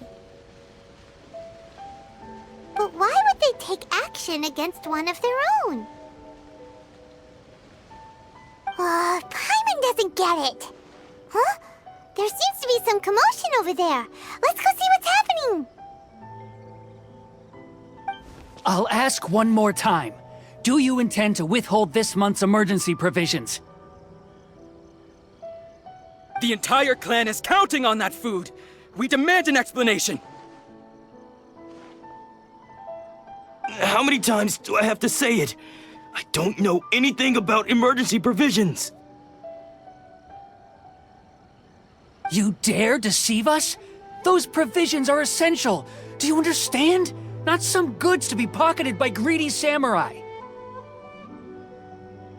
You samurai think you can just do whatever you please? The Tenryou Commission will hear of this! Oh, huh? And who are you? One of Kurosawa's gang, no doubt. What? We just happened to be passing by! We heard the commotion and came to see what the matter was. I see. You seem to have come just at the right time. Perhaps you can help us settle this matter. This is Kurosawa. He's a samurai and a member of the Shogun's army. They issue emergency provisions to the area, and he's the one responsible for distribution. In the past, we'd simply ask him for provisions and everything would be delivered. Now, he suddenly refuses to give us anything. He's keeping the provisions for himself, I just know it. We'll starve without them. No one seems to care about us. We used to think Kurosawa was a kind man, but he's shown his true colors. He's the same as all the other samurai. It's no wonder all the visions have been confiscated. The Raiden Shogun doesn't need people like him helping her rule the nation. This must be one of the people Ayaka asked us to help. But why would she ever want us to help someone like him? Maybe we should talk to Kurosawa and see what he has to say.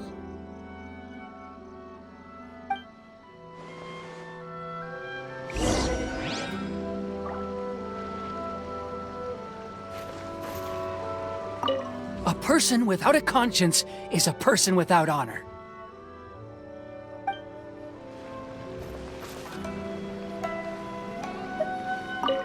The emergency provisions. What will we do without them?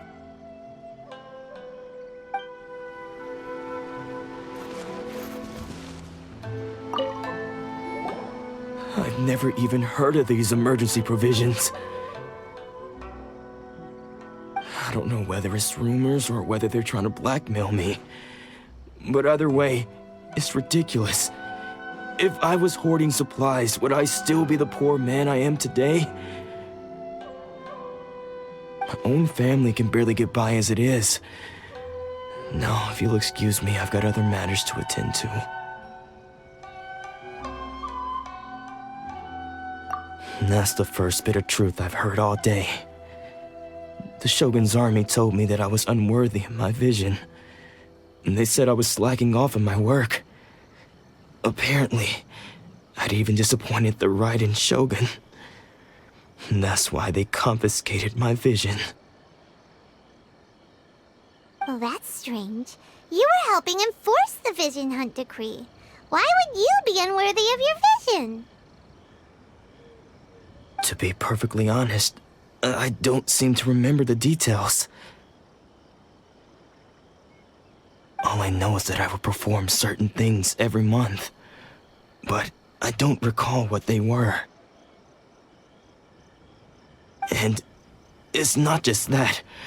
I have this unsettling feeling, like someone owes me something. Does it have to do with the missing emergency provisions? I didn't take any. Like I said, if I was taking them for myself, I wouldn't be going through such hard times right now. To top it all off, my house was just raided by treasure hoarders, which is why I came here in the first place. I was chasing after them when I got held up by these two. If you don't believe me, go find the treasure hoarders yourself. If there were any emergency provisions to be had, they would have found them. Huh. He seems to be telling the truth. But we better confirm. Let's go round up those treasure hoarders and see what they have to say. We should be able to follow their tracks. They couldn't have gone too far.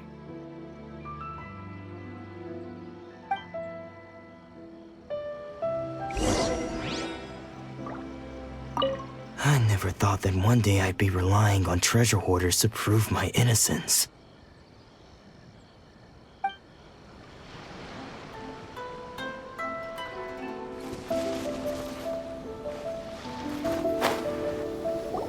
We really outdid ourselves this time. All those samurai houses packed with goods, we really hit the jackpot.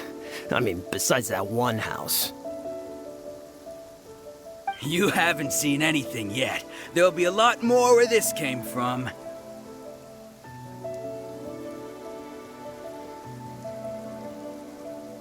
Today's just the beginning. I'll be leading you all on an epic journey of pillage and plunder that will go down in hoarder history. You demand, boss! These seem like the treasure hoarders we're after. Let's teach them a lesson! Aw, there goes all the Mora. We worked hard to steal that, you know? Come on, boss. Think of something.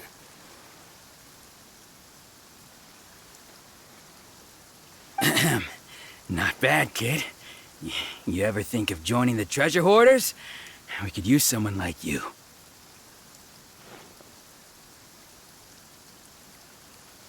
Kurosawa. Oh, I remember. So he's the one who sent you after us, huh? Just our luck.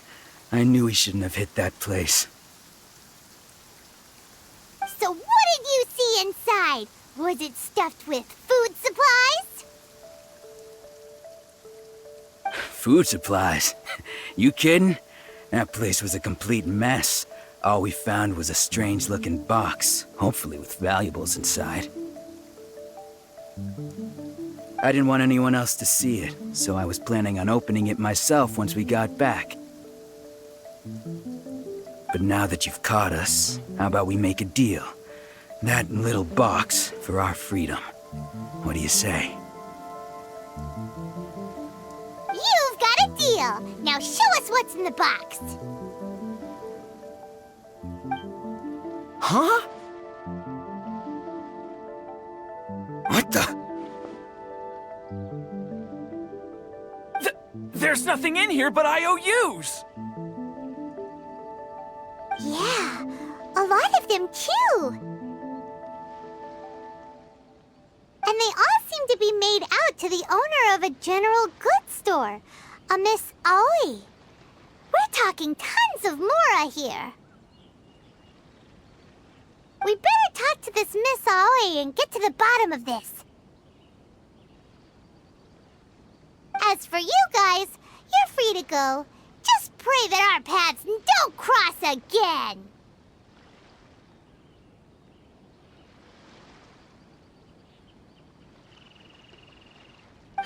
Yes, of course. So, we redeemed ourselves for some IOUs. Does that mean we broke even? Shut it. Let's just get out of here.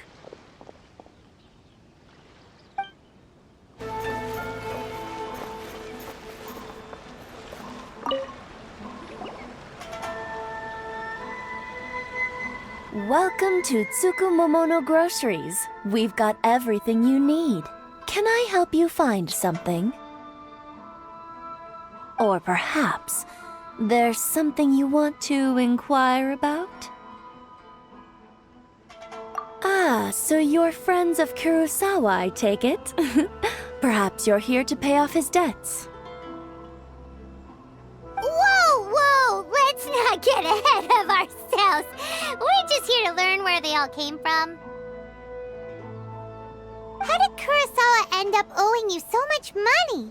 Did he buy anything super expensive here? Let me think.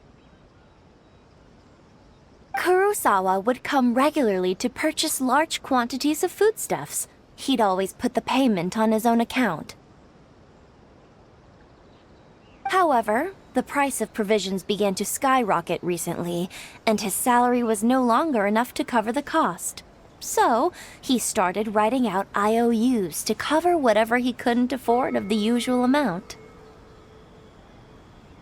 So that's how he was getting those emergency provisions. But why did he have to purchase a usual amount? If the prices increased, couldn't he just buy less? Well, if you think about it, the citizens receiving the emergency provisions must have been carefully calculating how much they needed to sustain them each time. Kurosawa thought that it would be quite the disappointment for them if they found they didn't have enough, especially after such long and careful planning. So he deemed it necessary to take on the debt rather than let the people down. Wow. Kurosawa was purchasing all the emergency provisions at his own expense. And no one ever appreciated what he did. They just complained and held him accountable. People's attitudes will always reflect their circumstances. In the face of hardship, nobody cares to think twice. If you ask me, had Kurosawa told everyone the truth about the supplies from the start, then there wouldn't be such a severe backlash now. Of course, I'm sure there would still have been some unrest.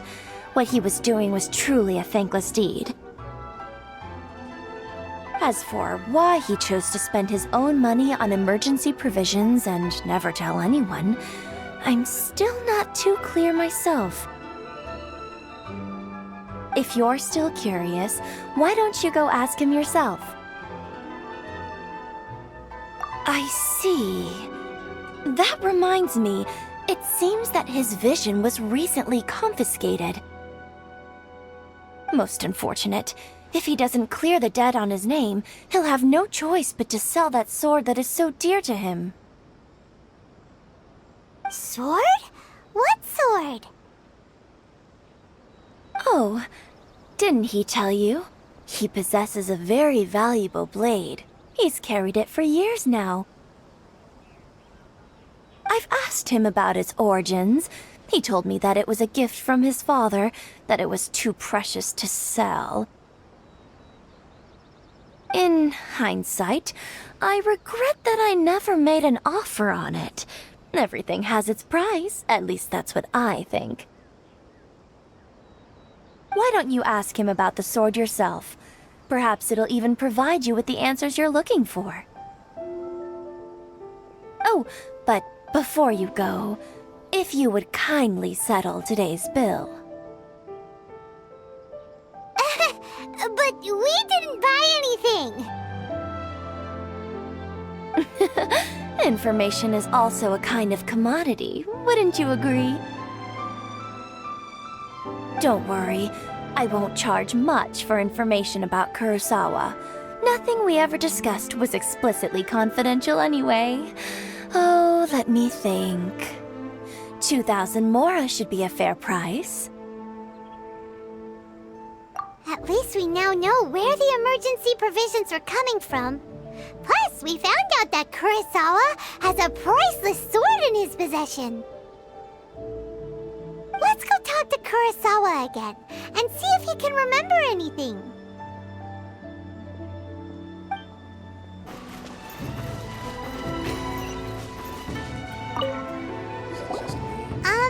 What are you doing here all by yourself? Where did those other two go? I presented them with a choice.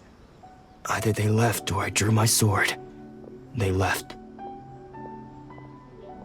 It turned out to be a real time saver, actually. Perhaps I should start using it more often.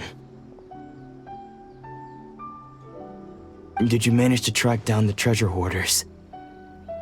Everything I said was true, right?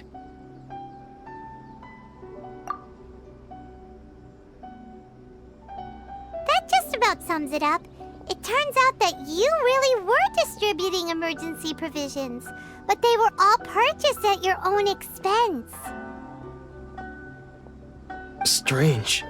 Is that really the kind of person I was? I don't really have any such recollection. Even after all you've told me, I still don't remember anything. Why was I purchasing emergency provisions for everyone?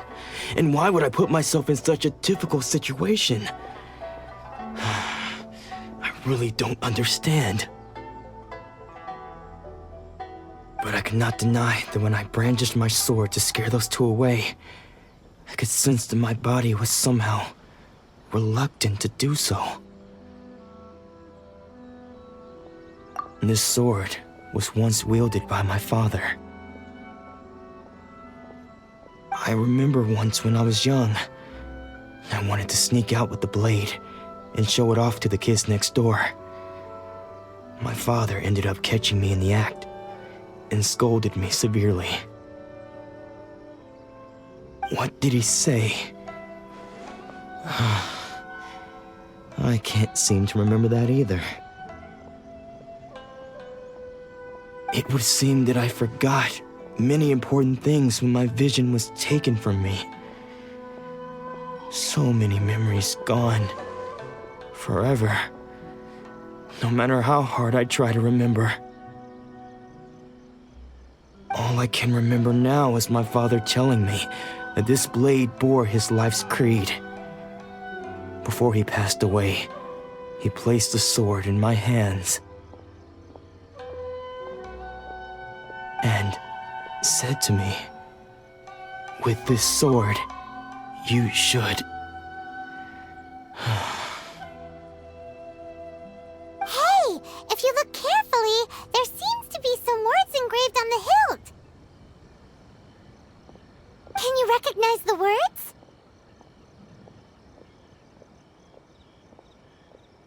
Virtue and justice? Somehow those two words seem to explain everything now. Taking on seemingly endless debts to make others happy. I guess that must have been my greatest ambition after all. But what use are virtue and justice? I purchased the provisions for those in need, and look how things ended up.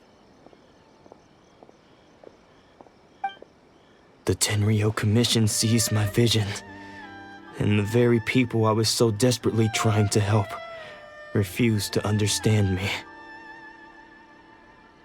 And the irony of all of it is, I somehow still felt sorry when threatening them with my blade. I'm incapable of being a good person, yet I'm equally unable to be bad. I don't know what to do with myself. Yet another troubled soul. When we get the chance, let's speak to Toma about Kurosawa's debt. The Yashiro Commission would surely help cover his expenses. In any case, we must never let him sell off that sword. Yeah, seems like losing all ambition is a terrible experience. Fortunately for us, you don't have a vision. Let's go find the next poor soul.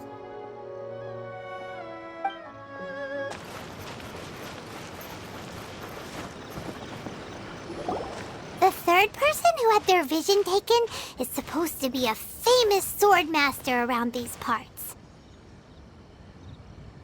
Paimon heard that he's the present-day master of Meikyo Shisui art.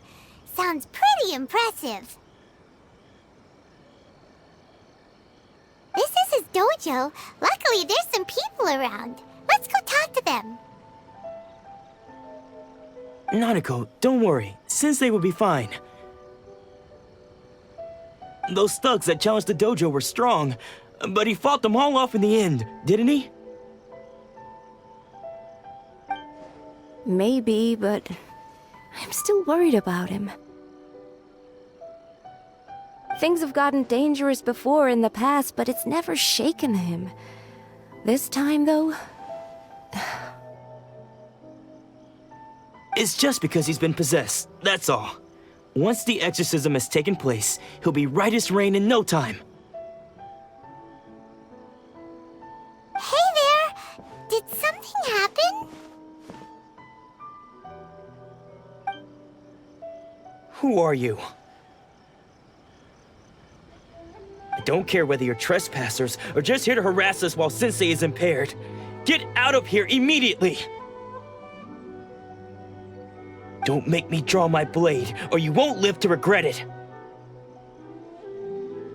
No! You got it so wrong! We just came here to... Disciples? Yep! We've heard all about the mighty master of Meikyo Shisui art.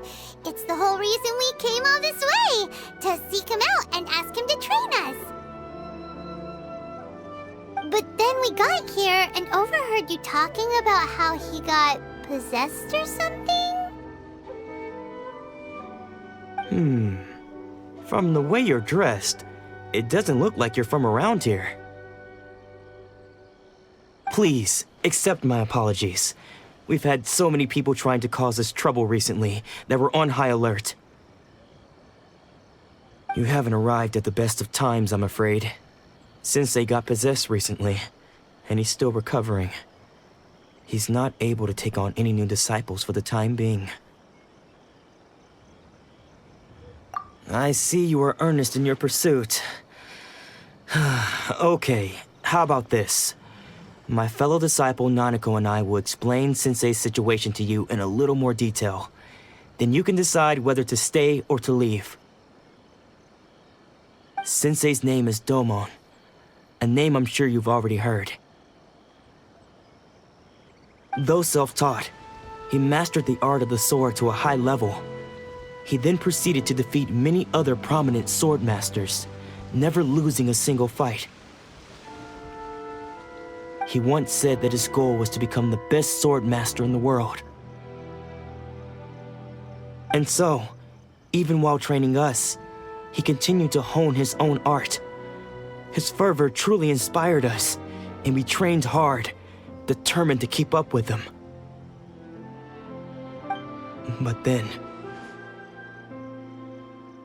Not long ago, Sensei had his vision taken away. He hasn't been the same since.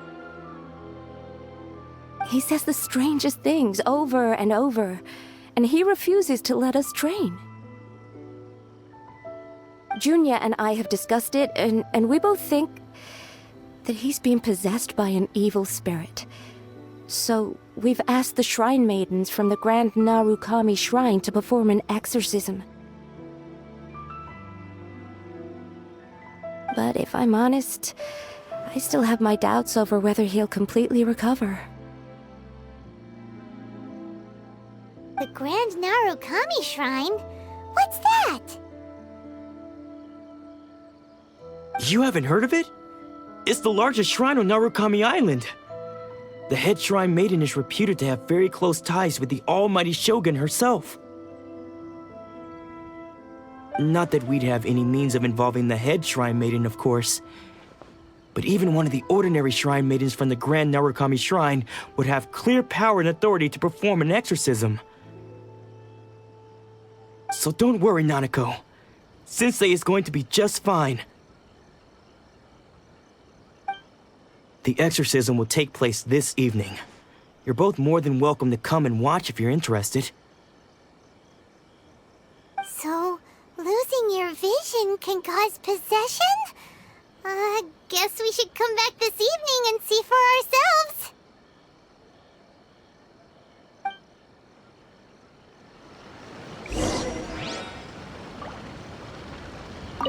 Sensei will be fine. I'm sure of it. He's a strong person.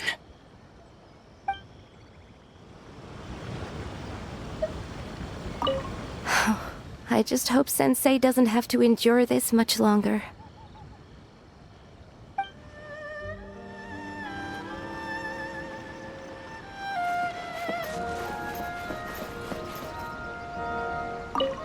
Shh. So you decided to come. It's a good thing you didn't arrive any earlier. You would have had to witness Sensei in one of his fits of madness. Just now, when Nanako was attending to him, she heard him whispering a few names to himself. When she asked him who the people were, he suddenly looked panic-stricken and pushed her away. It looked like he was in great distress. He was covering his ears and looking frantically around him with bloodshot eyes. All the while he kept calling those names.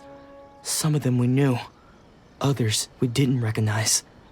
But they all seemed to be the names of sword masters he had defeated in the past. One of them was Anzai. He used to be a fellow disciple of Sensei's, his senior, in fact. But Sensei defeated him in a duel many years ago, and he has been a wanderer ever since. Sensei wouldn't stop calling his name. Thankfully, the Shrine Maidens managed to subdue him, so the exorcism can finally continue. The ritual has now begun. All we can do is patiently await the result. Here's hoping Sensei will be back to his normal self very soon. Please, excuse me for a moment while I fetch some water. If he wakes up, he is sure to be thirsty.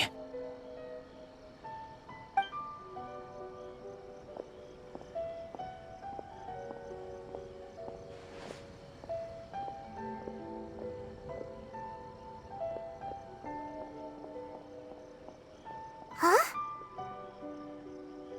Who's that sneaking around? Uh-oh. Could they be here to mess up the exorcism? We won't let them get away with it. Come on, let's go after them.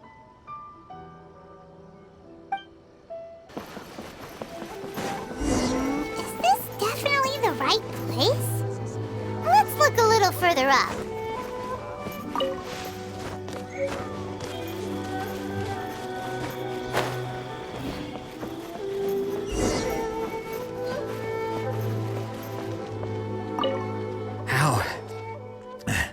How did you catch up with me so quickly? Are you sure you're Domon's disciples? You move even quicker than he does. Unless I guess it's been a few years. Maybe his skills have improved again. Excuse me? We're the ones asking the questions here. First off, who are you? And what are you doing sneaking around these parts? You seem like bad news, mister. Bad news? I'll have you know I trained side by side with Domon back in the day, long before you ever showed up. I don't care to talk about that time anymore. But if you must know, I am Domon's senior. His senior? Wait, that means you must be... Anzai? Yes, that's me. Because I don't wish to see Domon or anyone else associated with him ever again. When we were young, we trained under the same swordmaster, studying Meikyo Shisui art together. I had begun training 5 years before him, and everyone looked up to me as a steady and dependable older disciple. Practitioners of Meikyo Shisui art seek to achieve stillness of mind, freedom from all agitation. So the majority of disciples are indifferent to rank and reward. I was no exception. But Domon was different. The first thing he did when he joined was go straight to our sensei and ask him, with a beaming smile on his face, how to become the best in the world. Sensei scolded him and told him that the art of the sword should not be used for such vain ends. Sensei said that coveting the title of the best swordmaster barely days into his training, showed that he had a fickle mind, and that this would impede him from ever mastering the blade. I thought so too at the time, but Domon began making swift progress in his training, and even started catching up with me.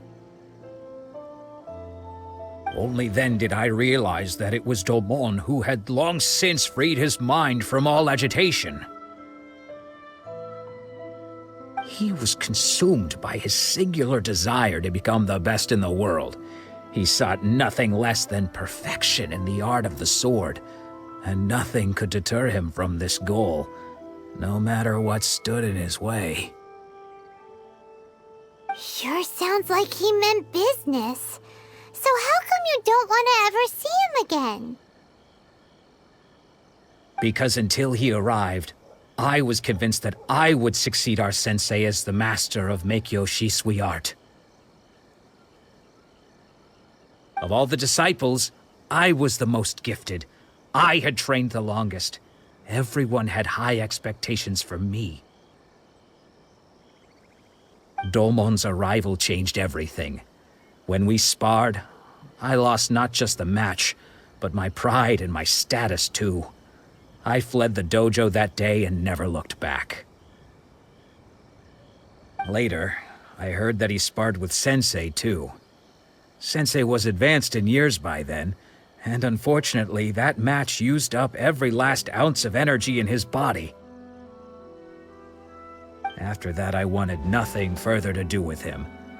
Deep down, though, I still respected his mastery of the blade and his commitment to the art of the sword. So, when I heard rumors that he had lost his mind, my first reaction was to dismiss them as false. How could he, of all people, have lost his mind? His mind was the sharpest of them all. He had practiced Meikyo Shisui art to perfection. I decided to quietly come and see if it were true. Then, to my complete astonishment, I heard him call my name. I thought mine was a name he had long since forgotten. So you see, I came here not to cause him any harm. I just wanted to see for myself. Okay, you've heard my story. You should get back now. The exorcism is probably finishing. Seems like we got it wrong this time. He wasn't here to mess up the exorcism at all. Still, Paimon's not sure we should bring him back with us. Let's go see how the exorcism's coming along.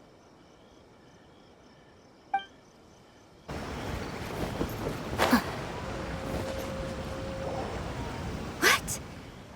You're saying he isn't possessed? Does that mean he's just lost his mind? But how is that possible? No, I refuse to believe it. Something's clearly wrong. Nanako, please, try not to get agitated. I am sorry. With what powers I have, I can find no sign of any malignant spirit having possessed Domon. But spirits may take a myriad of forms in this world, many of which I cannot claim to have witnessed myself. Thus, I dare not rule out possession with complete certainty. And all is certainly not lost, for I received word not long ago that Lady Yae has taken an interest in your sensei's case. Lady Yae? Is that the same Lady Yae that I think you mean? The head shrine maiden of the Grand Narukami Shrine? That's wonderful news! Then Sensei will be sure to recover. Correct. Lady Yae is most knowledgeable indeed, and has abundant experience in the exorcism of evil spirits and aversion of great calamities. I am unable to say for certain whether an evil spirit has possessed your sensei, but Lady Yae can give a conclusive verdict. Excuse me, Miss Inagi, but I must ask, should we prepare a greeting gift for Lady Yae? That won't be necessary. All that is required of you is your timely arrival at the Grand Narukami Shrine.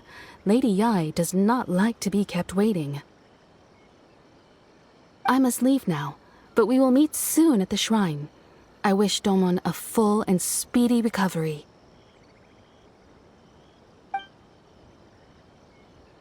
Who'd have thought Lady Yae herself would have taken notice of our sensei's case? Do you mean to say that Sensei isn't renowned enough to deserve Lady Yae's attention? No, that's not what I meant at all. You misunderstand me.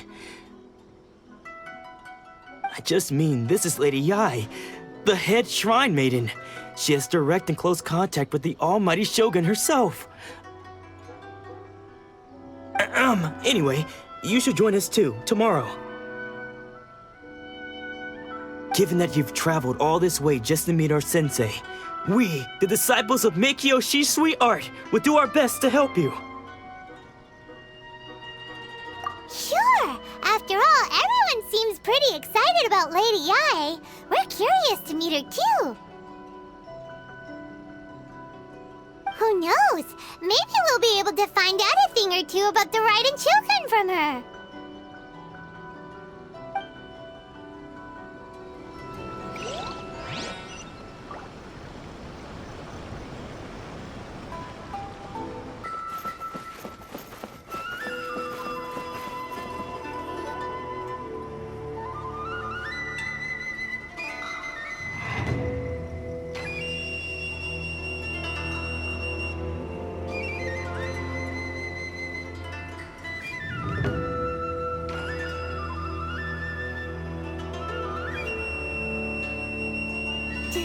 Do you think that's Lady Yae? Oh, no wonder Junya was so excited. She has a really striking presence. Also, is it just Paimon? Or did she look right at us just now? It was probably nothing. It's not like she's ever seen us before. Keep away. Keep away from me. I gave up the art of the sword. Please, let me go, I beg you. As you can see, Lady Yae, Domon has persisted in this state for some time now. He appears to see those who have lost to him in duels past, gathered all around him to persecute him. Lady Ai, it must be a possession, right? This is nothing like him at all. In the past, no matter what came his way, he would always face it with a confident smile.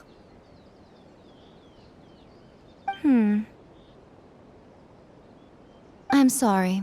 It is clear to me that your sensei is not possessed by any evil spirit. But then does that mean he... Yes. This is a change in the person himself. Unable to cope with the tremendous pressure he was under, he suffered a spiritual collapse. With his wits impaired, he finally descended into madness. As one who is thrown into the sea, though he fights back desperately against his predicament, it does nothing to prevent his descent into the depths.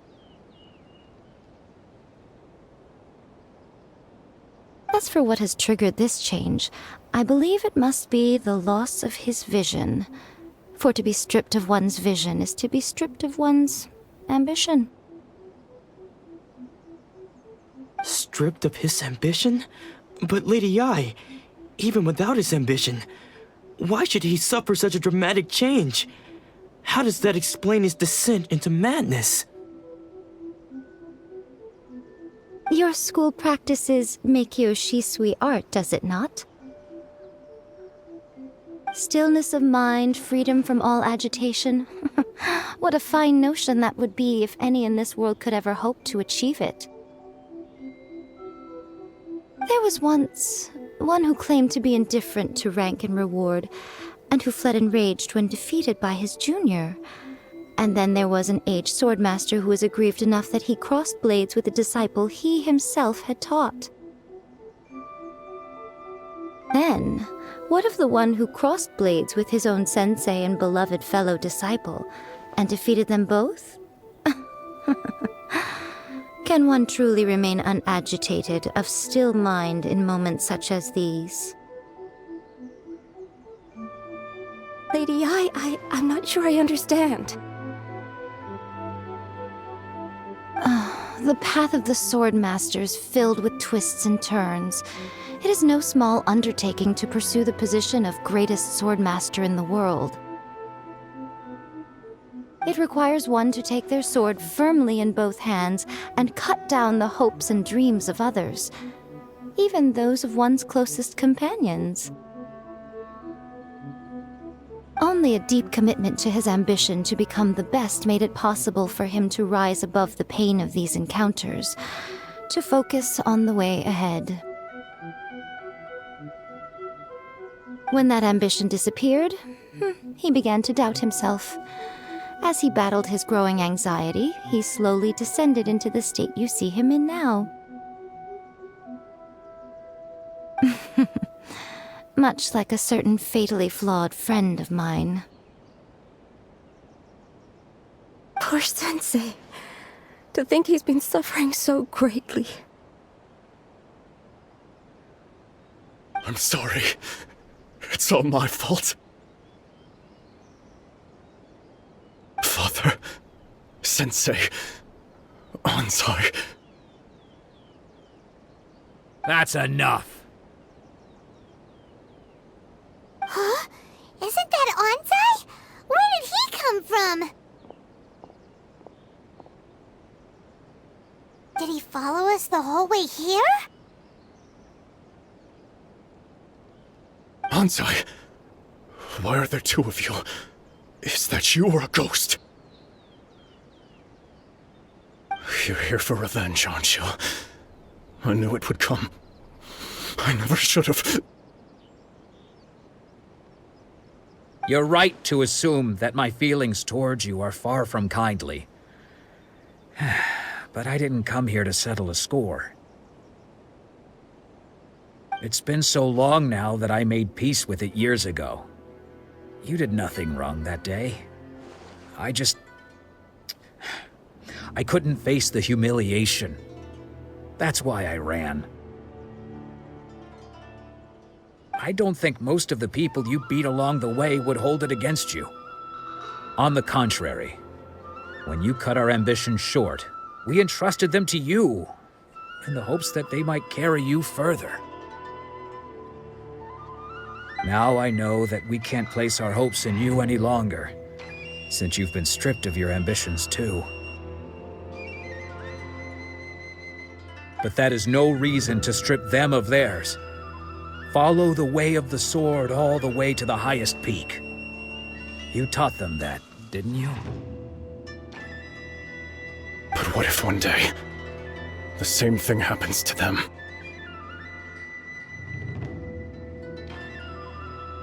I put everything I had into trying to become the best. But what if it was all a huge mistake right from the start? If there's a chance they'll end up like me one day, I'd rather they stay where they are now than go any further down this path. Have you asked them what they think? Sensei, after you rescued me from the hands of the pirates, I told myself I would follow in your footsteps for the rest of my days. I can't know whether I will suffer in my future as you do now. All I know is that here and now, in the present, I wish to continue. I want to keep going until the day that I can stand before everyone with my head held high and announce that I, like my sensei Domon before me, am a master of Meikyo Shisui art. Nanako's far from the only one. Actually, all of us think that way. Goodness. Well, You see? You can place the ambition you once had in their hands. Being stripped of your ambition is something that's never happened to me, so I can't claim to understand it. But I do know what it feels like to have your ambitions crushed. That's what happened on the day that you so effortlessly defeated me.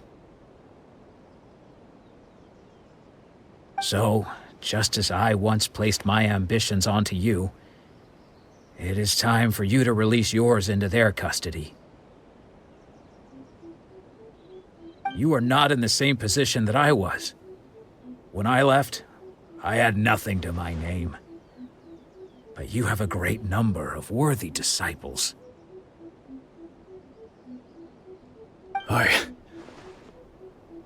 understand. I'm sorry to have made you worry for me, and for the state of Meikyo Shisui art. I no longer have the resolve to become the best in the world. The emptiness and suffering inside of me will not abate, so I cannot hope to still my mind and be free of agitation. But as your sensei, I shall commit to imparting unto you everything I have learned in my life so far. This is my promise, and I humbly ask Anzai, my senior, to hold me to my word. You can count on that. I'd be checking in on you occasionally anyway, just to make sure you hadn't lost your mind again. But I am now used to the life of a wanderer.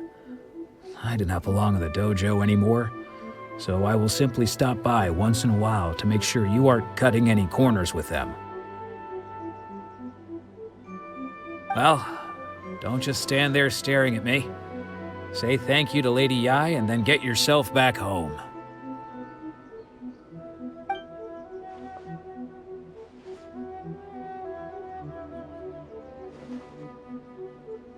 So even though his ambition was taken away, his disciples can take it over on his behalf.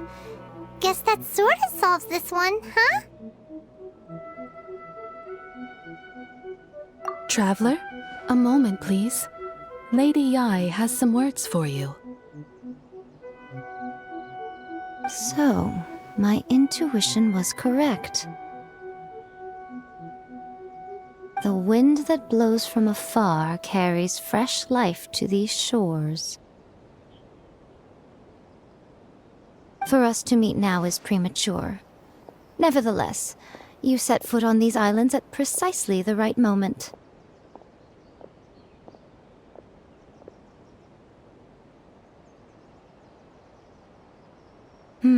I have high hopes for you, child. Don't disappoint me.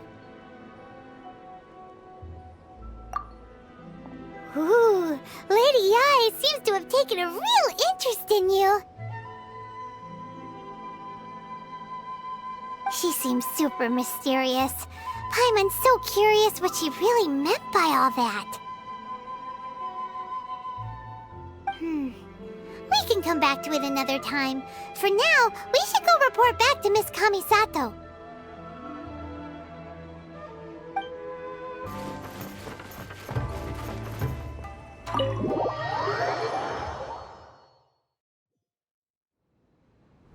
Oh, Ayaka! Guess who fulfilled all your wishes? Huh? Ayaka! Huh? Huh? Huh?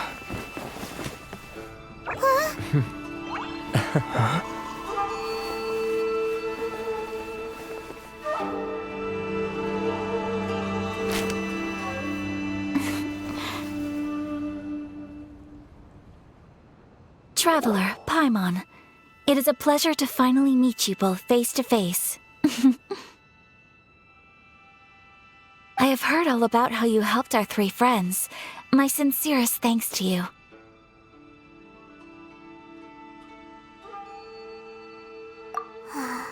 Yeah, short of getting them their visions back, it seems like there's no way to really help them.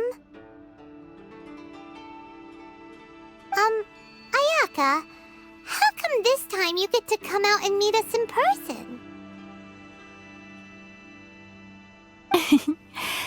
Because now that you have done the 3 things I asked of you, I consider you to be my friends.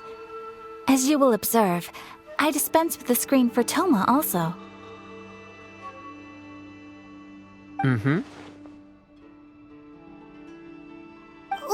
Wait a second. But isn't Toma your, servant? Paimon's happy to help and all, but Paimon sure as heck did not sign up to be a servant. Oh.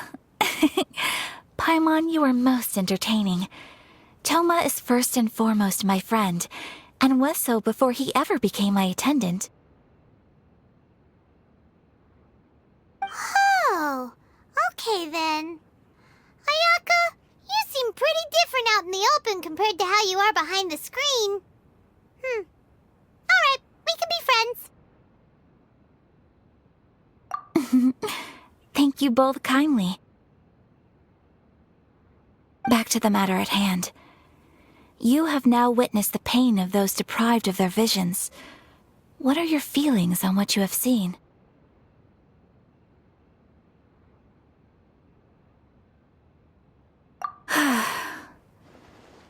Perhaps in the eyes of a deity such as the almighty Shogun, the lives of those who inhabit the world are inconsequential. Thunders roar, lightnings flash, the winds assault, and the rains descent. All these things take place with no regard for the feelings of the common people. But I believe that surely you understand what they must endure. It seems that perhaps now you can appreciate my feelings on all of this. In which case, perhaps you would be willing to reconsider your stance? You will?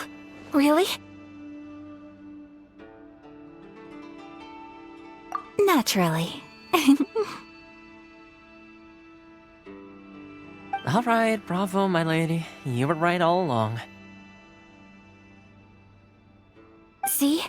I told you he wouldn't reject them. I'd placed my trust in the right person after all. Now then, Given that the remainder of our discussion pertains to matters of a more confidential nature, perhaps we could move to the Komori Tea House? We ought not to involve other members of the Yashiro Commission.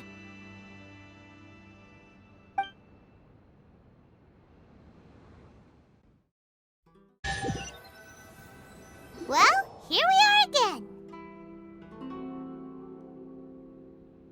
Please continue without me. I'll keep watch.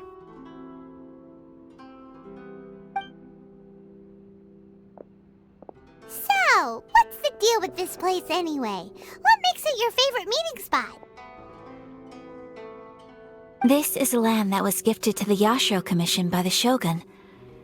The Kamisato clan has the exclusive right to plan, build, and repair any property on this land, and even to allow or deny access. Such privileges exist due to the Yashiro Commission's role in managing ceremonial affairs. Oftentimes, it is not appropriate to discuss details in front of bystanders. Oh, Paimon gets it! Gotta keep a bit of mystery, right? Once the number of ceremonial affairs conducted in the city began to decline, our forebears built a tea house here. Only members of the Yashiro Commission are permitted to come and go as they please. Makes sense. Perfect place for a secret base. In any case, we can talk freely here. I presume you have a few questions that you wish to ask me?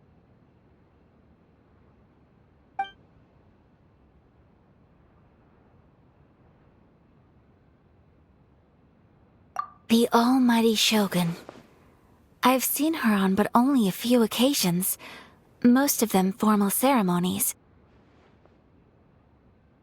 She inspires awe, commands respect, and exudes a sense of absolute authority. But as I recall, there was something else about her that struck me even more deeply. It was her almost complete lack of any emotion. In that sense, she appeared to me to be less of a ruler and more of, well, an executive official, I suppose. Focused exclusively on her single goal of implementing eternity, acting accordingly without feeling.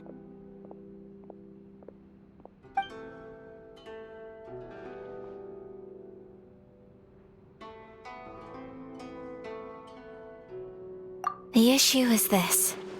For the vast majority of people, the Vision Hunt Decree is something that has no implications whatsoever. After all, it is but a tiny minority of people who receive visions. Moreover, it is not unknown for visions to spark jealousy in others. Because of this, the attitude of most people towards the Vision Hunt Decree is one of indifference. How can they be like that? Paimon's getting mad. Nevertheless, in addition to us, there was also the resistance on Watatsumi Island. Resistance? You mean like an army fighting against the decree? Yes. Many who have lost or fear losing their visions have rallied together under Sangonomiya on Watatsumi Island to form a resistance group. To say a little more about Sangonomiya, historically, there has always been some conflict between them and the shogunate of Narukami Island due to their different belief systems. But I do wonder whether there may be some other agenda behind their resistance movement, beyond merely fighting the Vision Hunt Decree.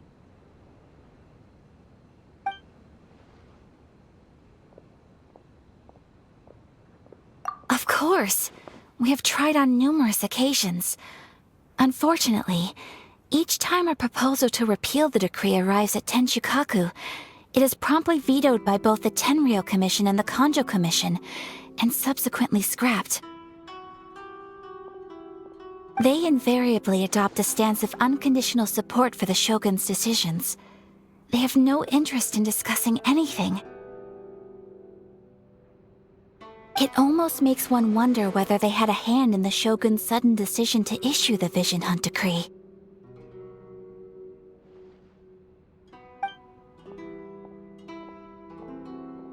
Ooh, Paimon has a question though! Oh? What would you like to know, Paimon?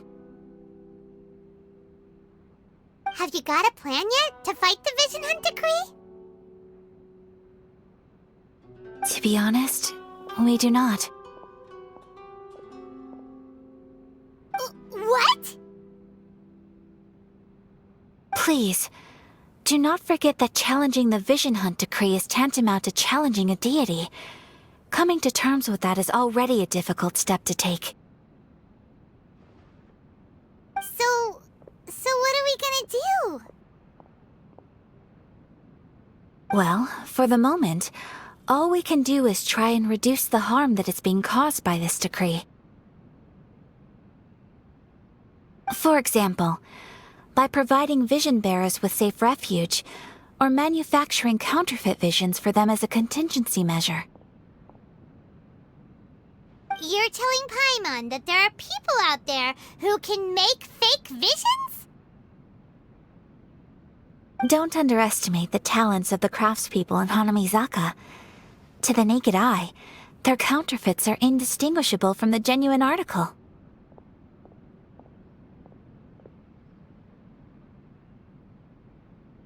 The problem we are facing right now is that Master Masakatsu, who was providing us with counterfeit visions, has recently been arrested by the Tenryou Commission.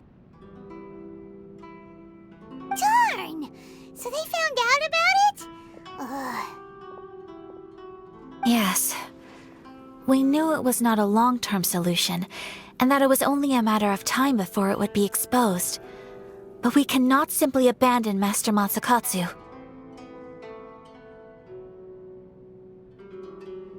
Exactly. I feel the same way. But given mine and Toma's identities as part of the Yashiro Commission, breaking him out of prison would risk dragging down the reputation of the entire Kamisato clan should we be caught. That would only serve to cast suspicion on any future activity we might seek to attempt.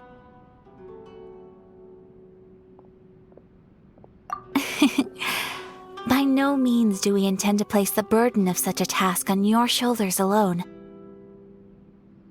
When you are ready, go to Hanamizaka and look for a fireworks shop run by the Naganohara family. There, you will find someone who can help you.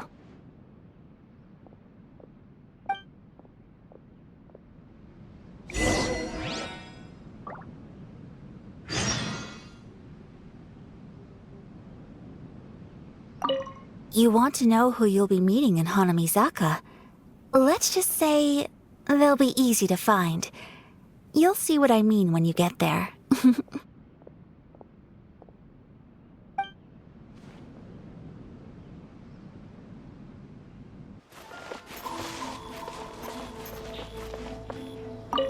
Hey, all finished? I've been keeping watch, and I'm happy to report that everything is fine and dandy.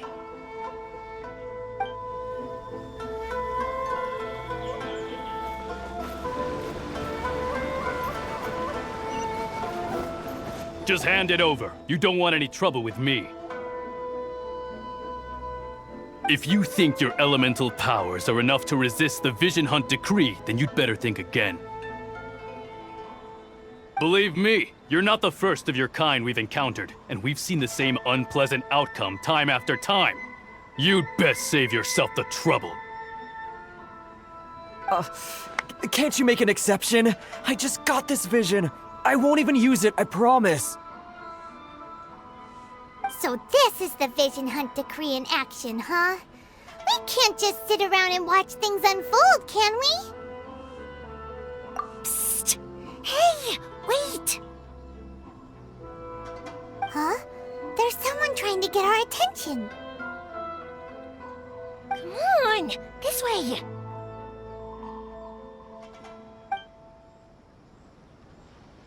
What's going on? Can't you see we need to go help? Shh, quiet. Just sit tight and watch for a moment. Hey, this isn't right, you know, just because you don't have a vision doesn't mean you can sit back and watch others in trouble. Huh? Hey, wait! You do have a vision! Shh! If you don't keep your voice down, I won't have one much longer. All right, all right. Here, take it. Wise choice. All right, let's go.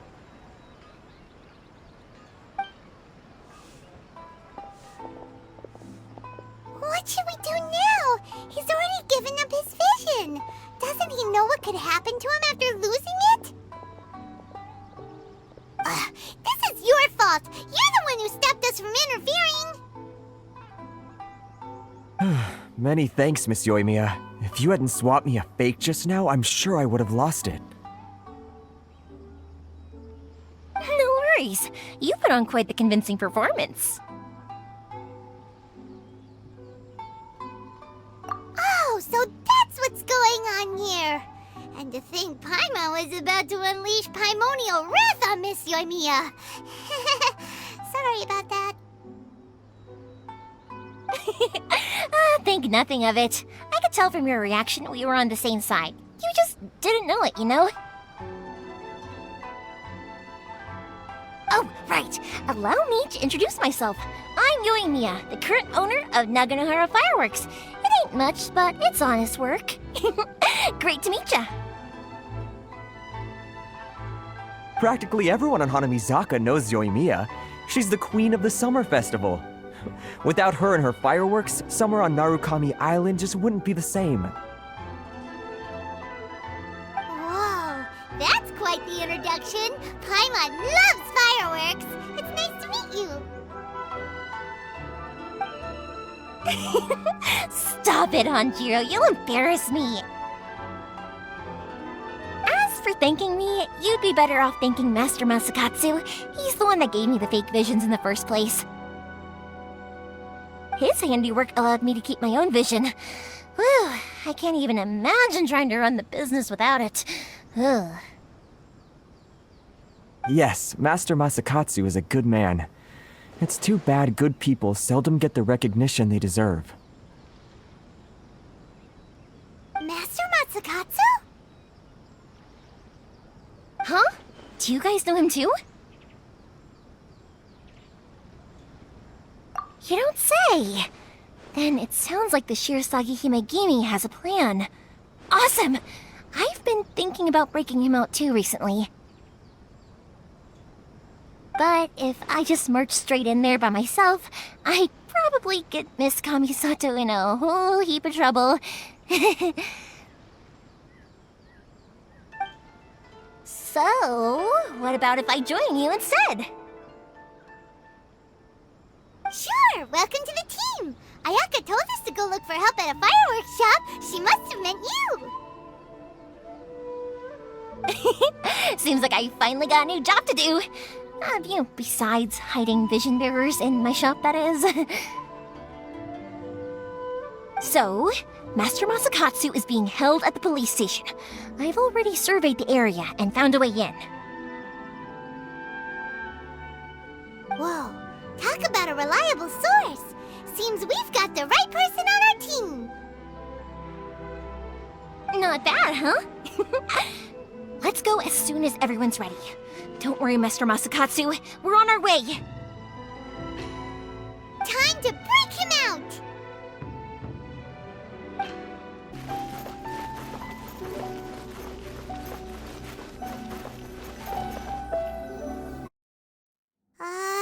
Now that we're inside, this place is a whole lot creepier than Paimon imagined. Come on, this way. As long as we stay quiet, we've got a good chance. I certainly wouldn't want to end up locked away in here. Let's find Master Masakatsu and get out of here. We should split up.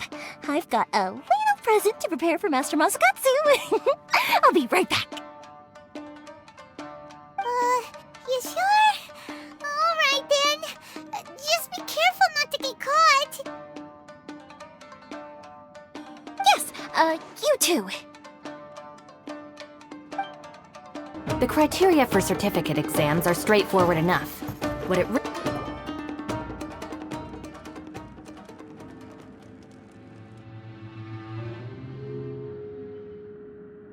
Shh! Quick! Hide! Look over there. That must be Master Masakatsu. Did you really think that little trick of yours could fool us? Locking you up was just the beginning. No! Oh no! Those Tenryo Commission brutes are torturing him! If we don't come up with a way to break him out fast, then... Huh? Yoimiya, when did you get back here?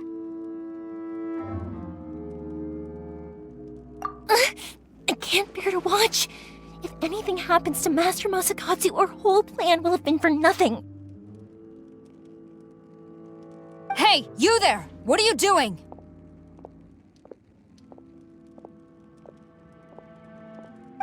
Ma'am.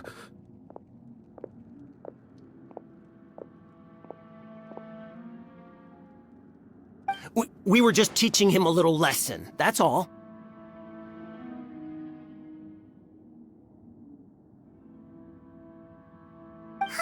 Who's that?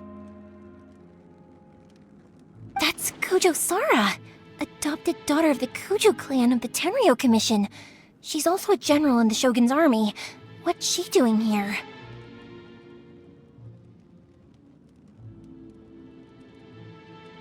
Make way, let me have a look at him.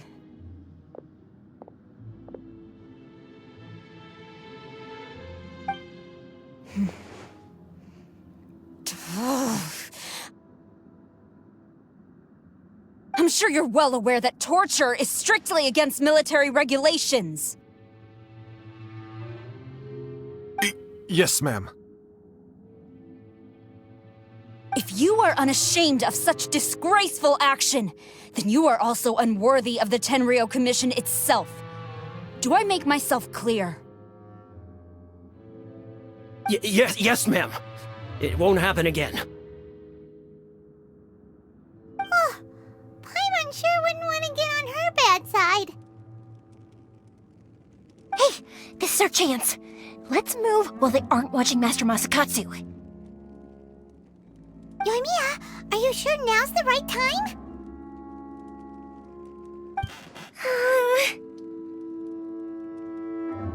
Who is that? Quick, go and investigate. Yes, ma'am. They're coming! Quick, hide! Sorry. I didn't mean to. Don't worry, I've got us covered. Time for my little present.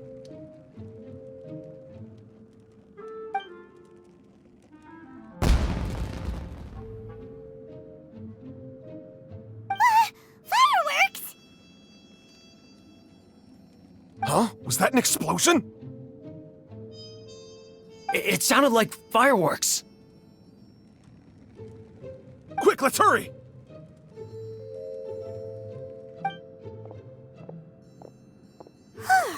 The fireworks were enough to distract them. Maybe more than enough. Fireworks aren't just for festivals, you know. I was particularly proud of this batch. I decided to.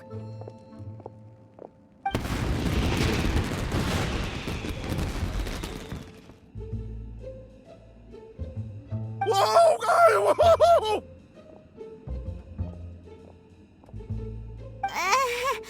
Yoimiya, this is turning into a bit of a fireworks display. Well, fireworks are my craft after all. Every batch has to be spectacular.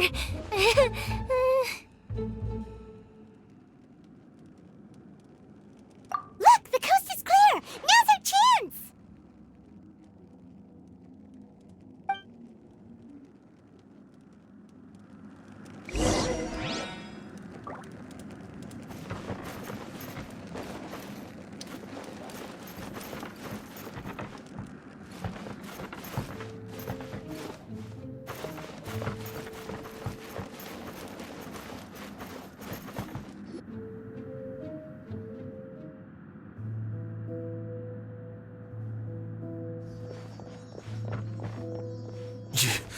Euthymia, is that you?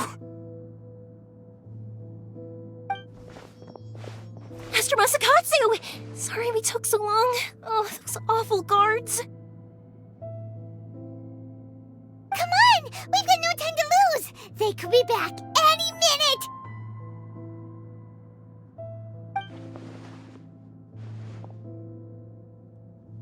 Oh. Yes. Leave. Before I let my judgment get the better of me. He's in serious condition. Be sure he gets immediate medical attention.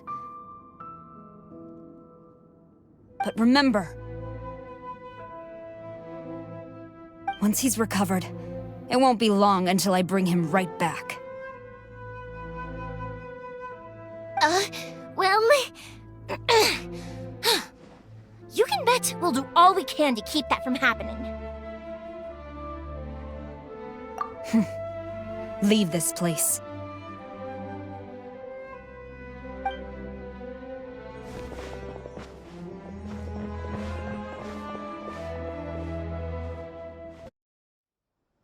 Phew. We're finally out of that creepy place. Yes. Finally, I've made it out of there. Master Masakatsu, how do you feel? Can you hold on? Don't worry. I think I can make it to the infirmary without keeling over. Thank you. All of you.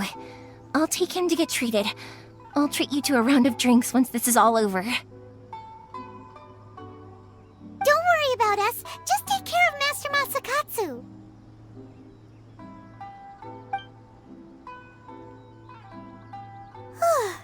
Good thing we were able to rescue him. Right, Kujosara.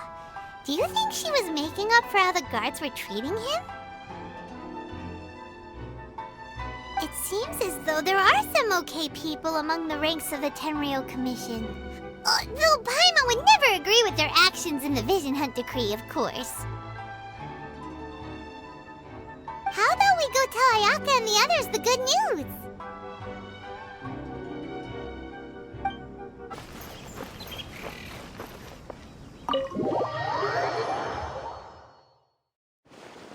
I see.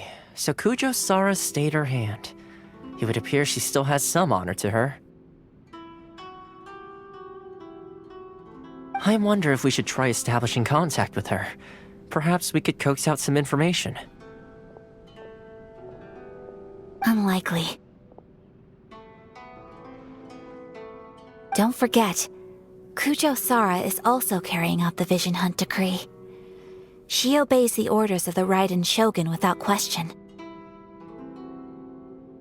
In her eyes, Master Masakatsu is of no threat to the decree. This is why she was so willing to allow his escape. If our true motives were ever divulged, she would act against us without a second thought. True. Though if you ask me, Master Masakatsu's release is an unexpected blessing. We are now one step closer to victory, and we couldn't have done it without Euthymia and the Traveler. You're turning out to be even more reliable than we expected. Don't mention it. Indeed. Things may have turned out very differently this time without the help of the Traveler. But if we wish to mount any sizable resistance against the Vision Hunt Decree, there is still much to be done. It is time we make ready our next set of plans. There's no need to rush, my lady. Things seem to have taken a turn for the better, at least. Not only have we rescued Master Masakatsu, but our list of allies appears to be growing. Yes, which reminds me. The Tenryou Commission seems to be making preparations for a celebration. They call it a ceremony of sorts. And the number of samurai out enforcing the Vision Hunt decree seems to be waning. The days ahead may be more peaceful than usual. A ceremony, you say? Why would such a task be left to the Tenryou Commission? I don't know, but I'm sure it has nothing to do with us. Anyway, with the Tenryou Commission busy with preparations, we should have a little more breathing room than usual. You do present a good point.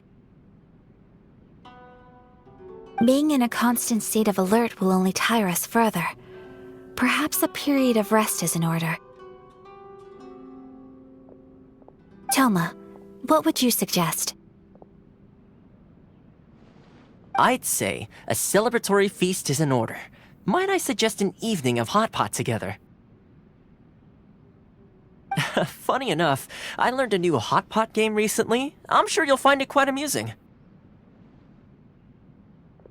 A hot pot game? What's that? Well, as long as it has to do with eating. Simply put, every person prepares an ingredient to add to the hot pot. Once the meal begins, we add all the ingredients together. Then we take it in turns to close our eyes, pick an ingredient out of the pot, taste it, and guess whose ingredient it was. Anyone who guesses correctly can go again, and whoever finishes the meal with the most points is declared the winner. Tradition even has it that the winner receives blessings from the god of hot pot. Don't you think it sounds like fun? I've been wanting to give it a try. In fact, I've already got my ingredients prepared. You really do want to play, huh?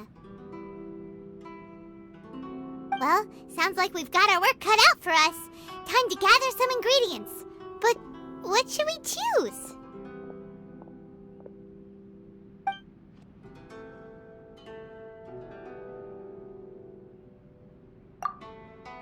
Let's see what we've got here. Fresh fish fillets, shrimp, bamboo shoots. Nice! You can't go wrong with these. Paimon can't wait.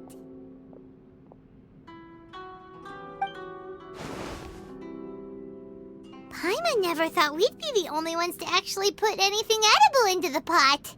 Don't go wasting the rest now. This was possibly the scariest looking hot pot Paimon's ever seen. Fortunately, Toma ended up eating all the weird stuff. Yeah, you can say that again. But hey, at least I got the most points. Oh, wait a moment. That doesn't feel good. I'm afraid it's your own fault for adding all those strange ingredients, Toma. The soup flavor wasn't quite the same afterwards. Even with a traveler's normal ingredients, I still couldn't guess any of them correctly. But weren't you the one who added those little cakes, Ayaka? I think the traveler ended up eating one. Boiling cakes in hot pot? Ugh. Think of the texture. I must apologize. To be perfectly honest, I thought the cakes would be a tasty addition. Uh-oh. I'm definitely not okay. I need to lie down.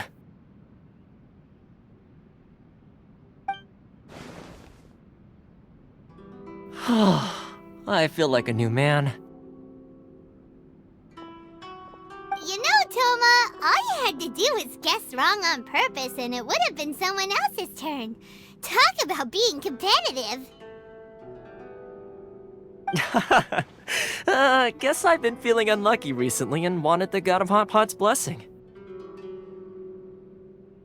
Perhaps I did get a little carried away. Still, I couldn't be beaten at my own game first time around. I think my luck has already taken a turn for the better. I can sense it. So without further ado, I hereby declare that the winner of today's Hot Pot Challenge is me. Oh, brother. Ah, good effort, team. Another important job taken care of. Next on the agenda, some well-earned rest and relaxation. Yes. If the Tenryou Commission truly is as busy with preparations as Toma claims, then some rest would be a welcome change of pace. And with the extra time, there are some other matters I wish to attend to. Let's all take some much-needed time off. After a few days' rest, we'll reconvene at the Komori Tea House and discuss our next operation. Downtime is hard to come by these days, so be sure to make the most of it. I'll tidy things up here and start thinking about our ingredients for our next round. There's gonna be a sequel? Sure, why not? We should play again now that everyone knows the rules. I'll see you all later. Bye, Toma! Seems we won't need to be visiting the Komori Tea House for a while. Why don't we go explore some other places?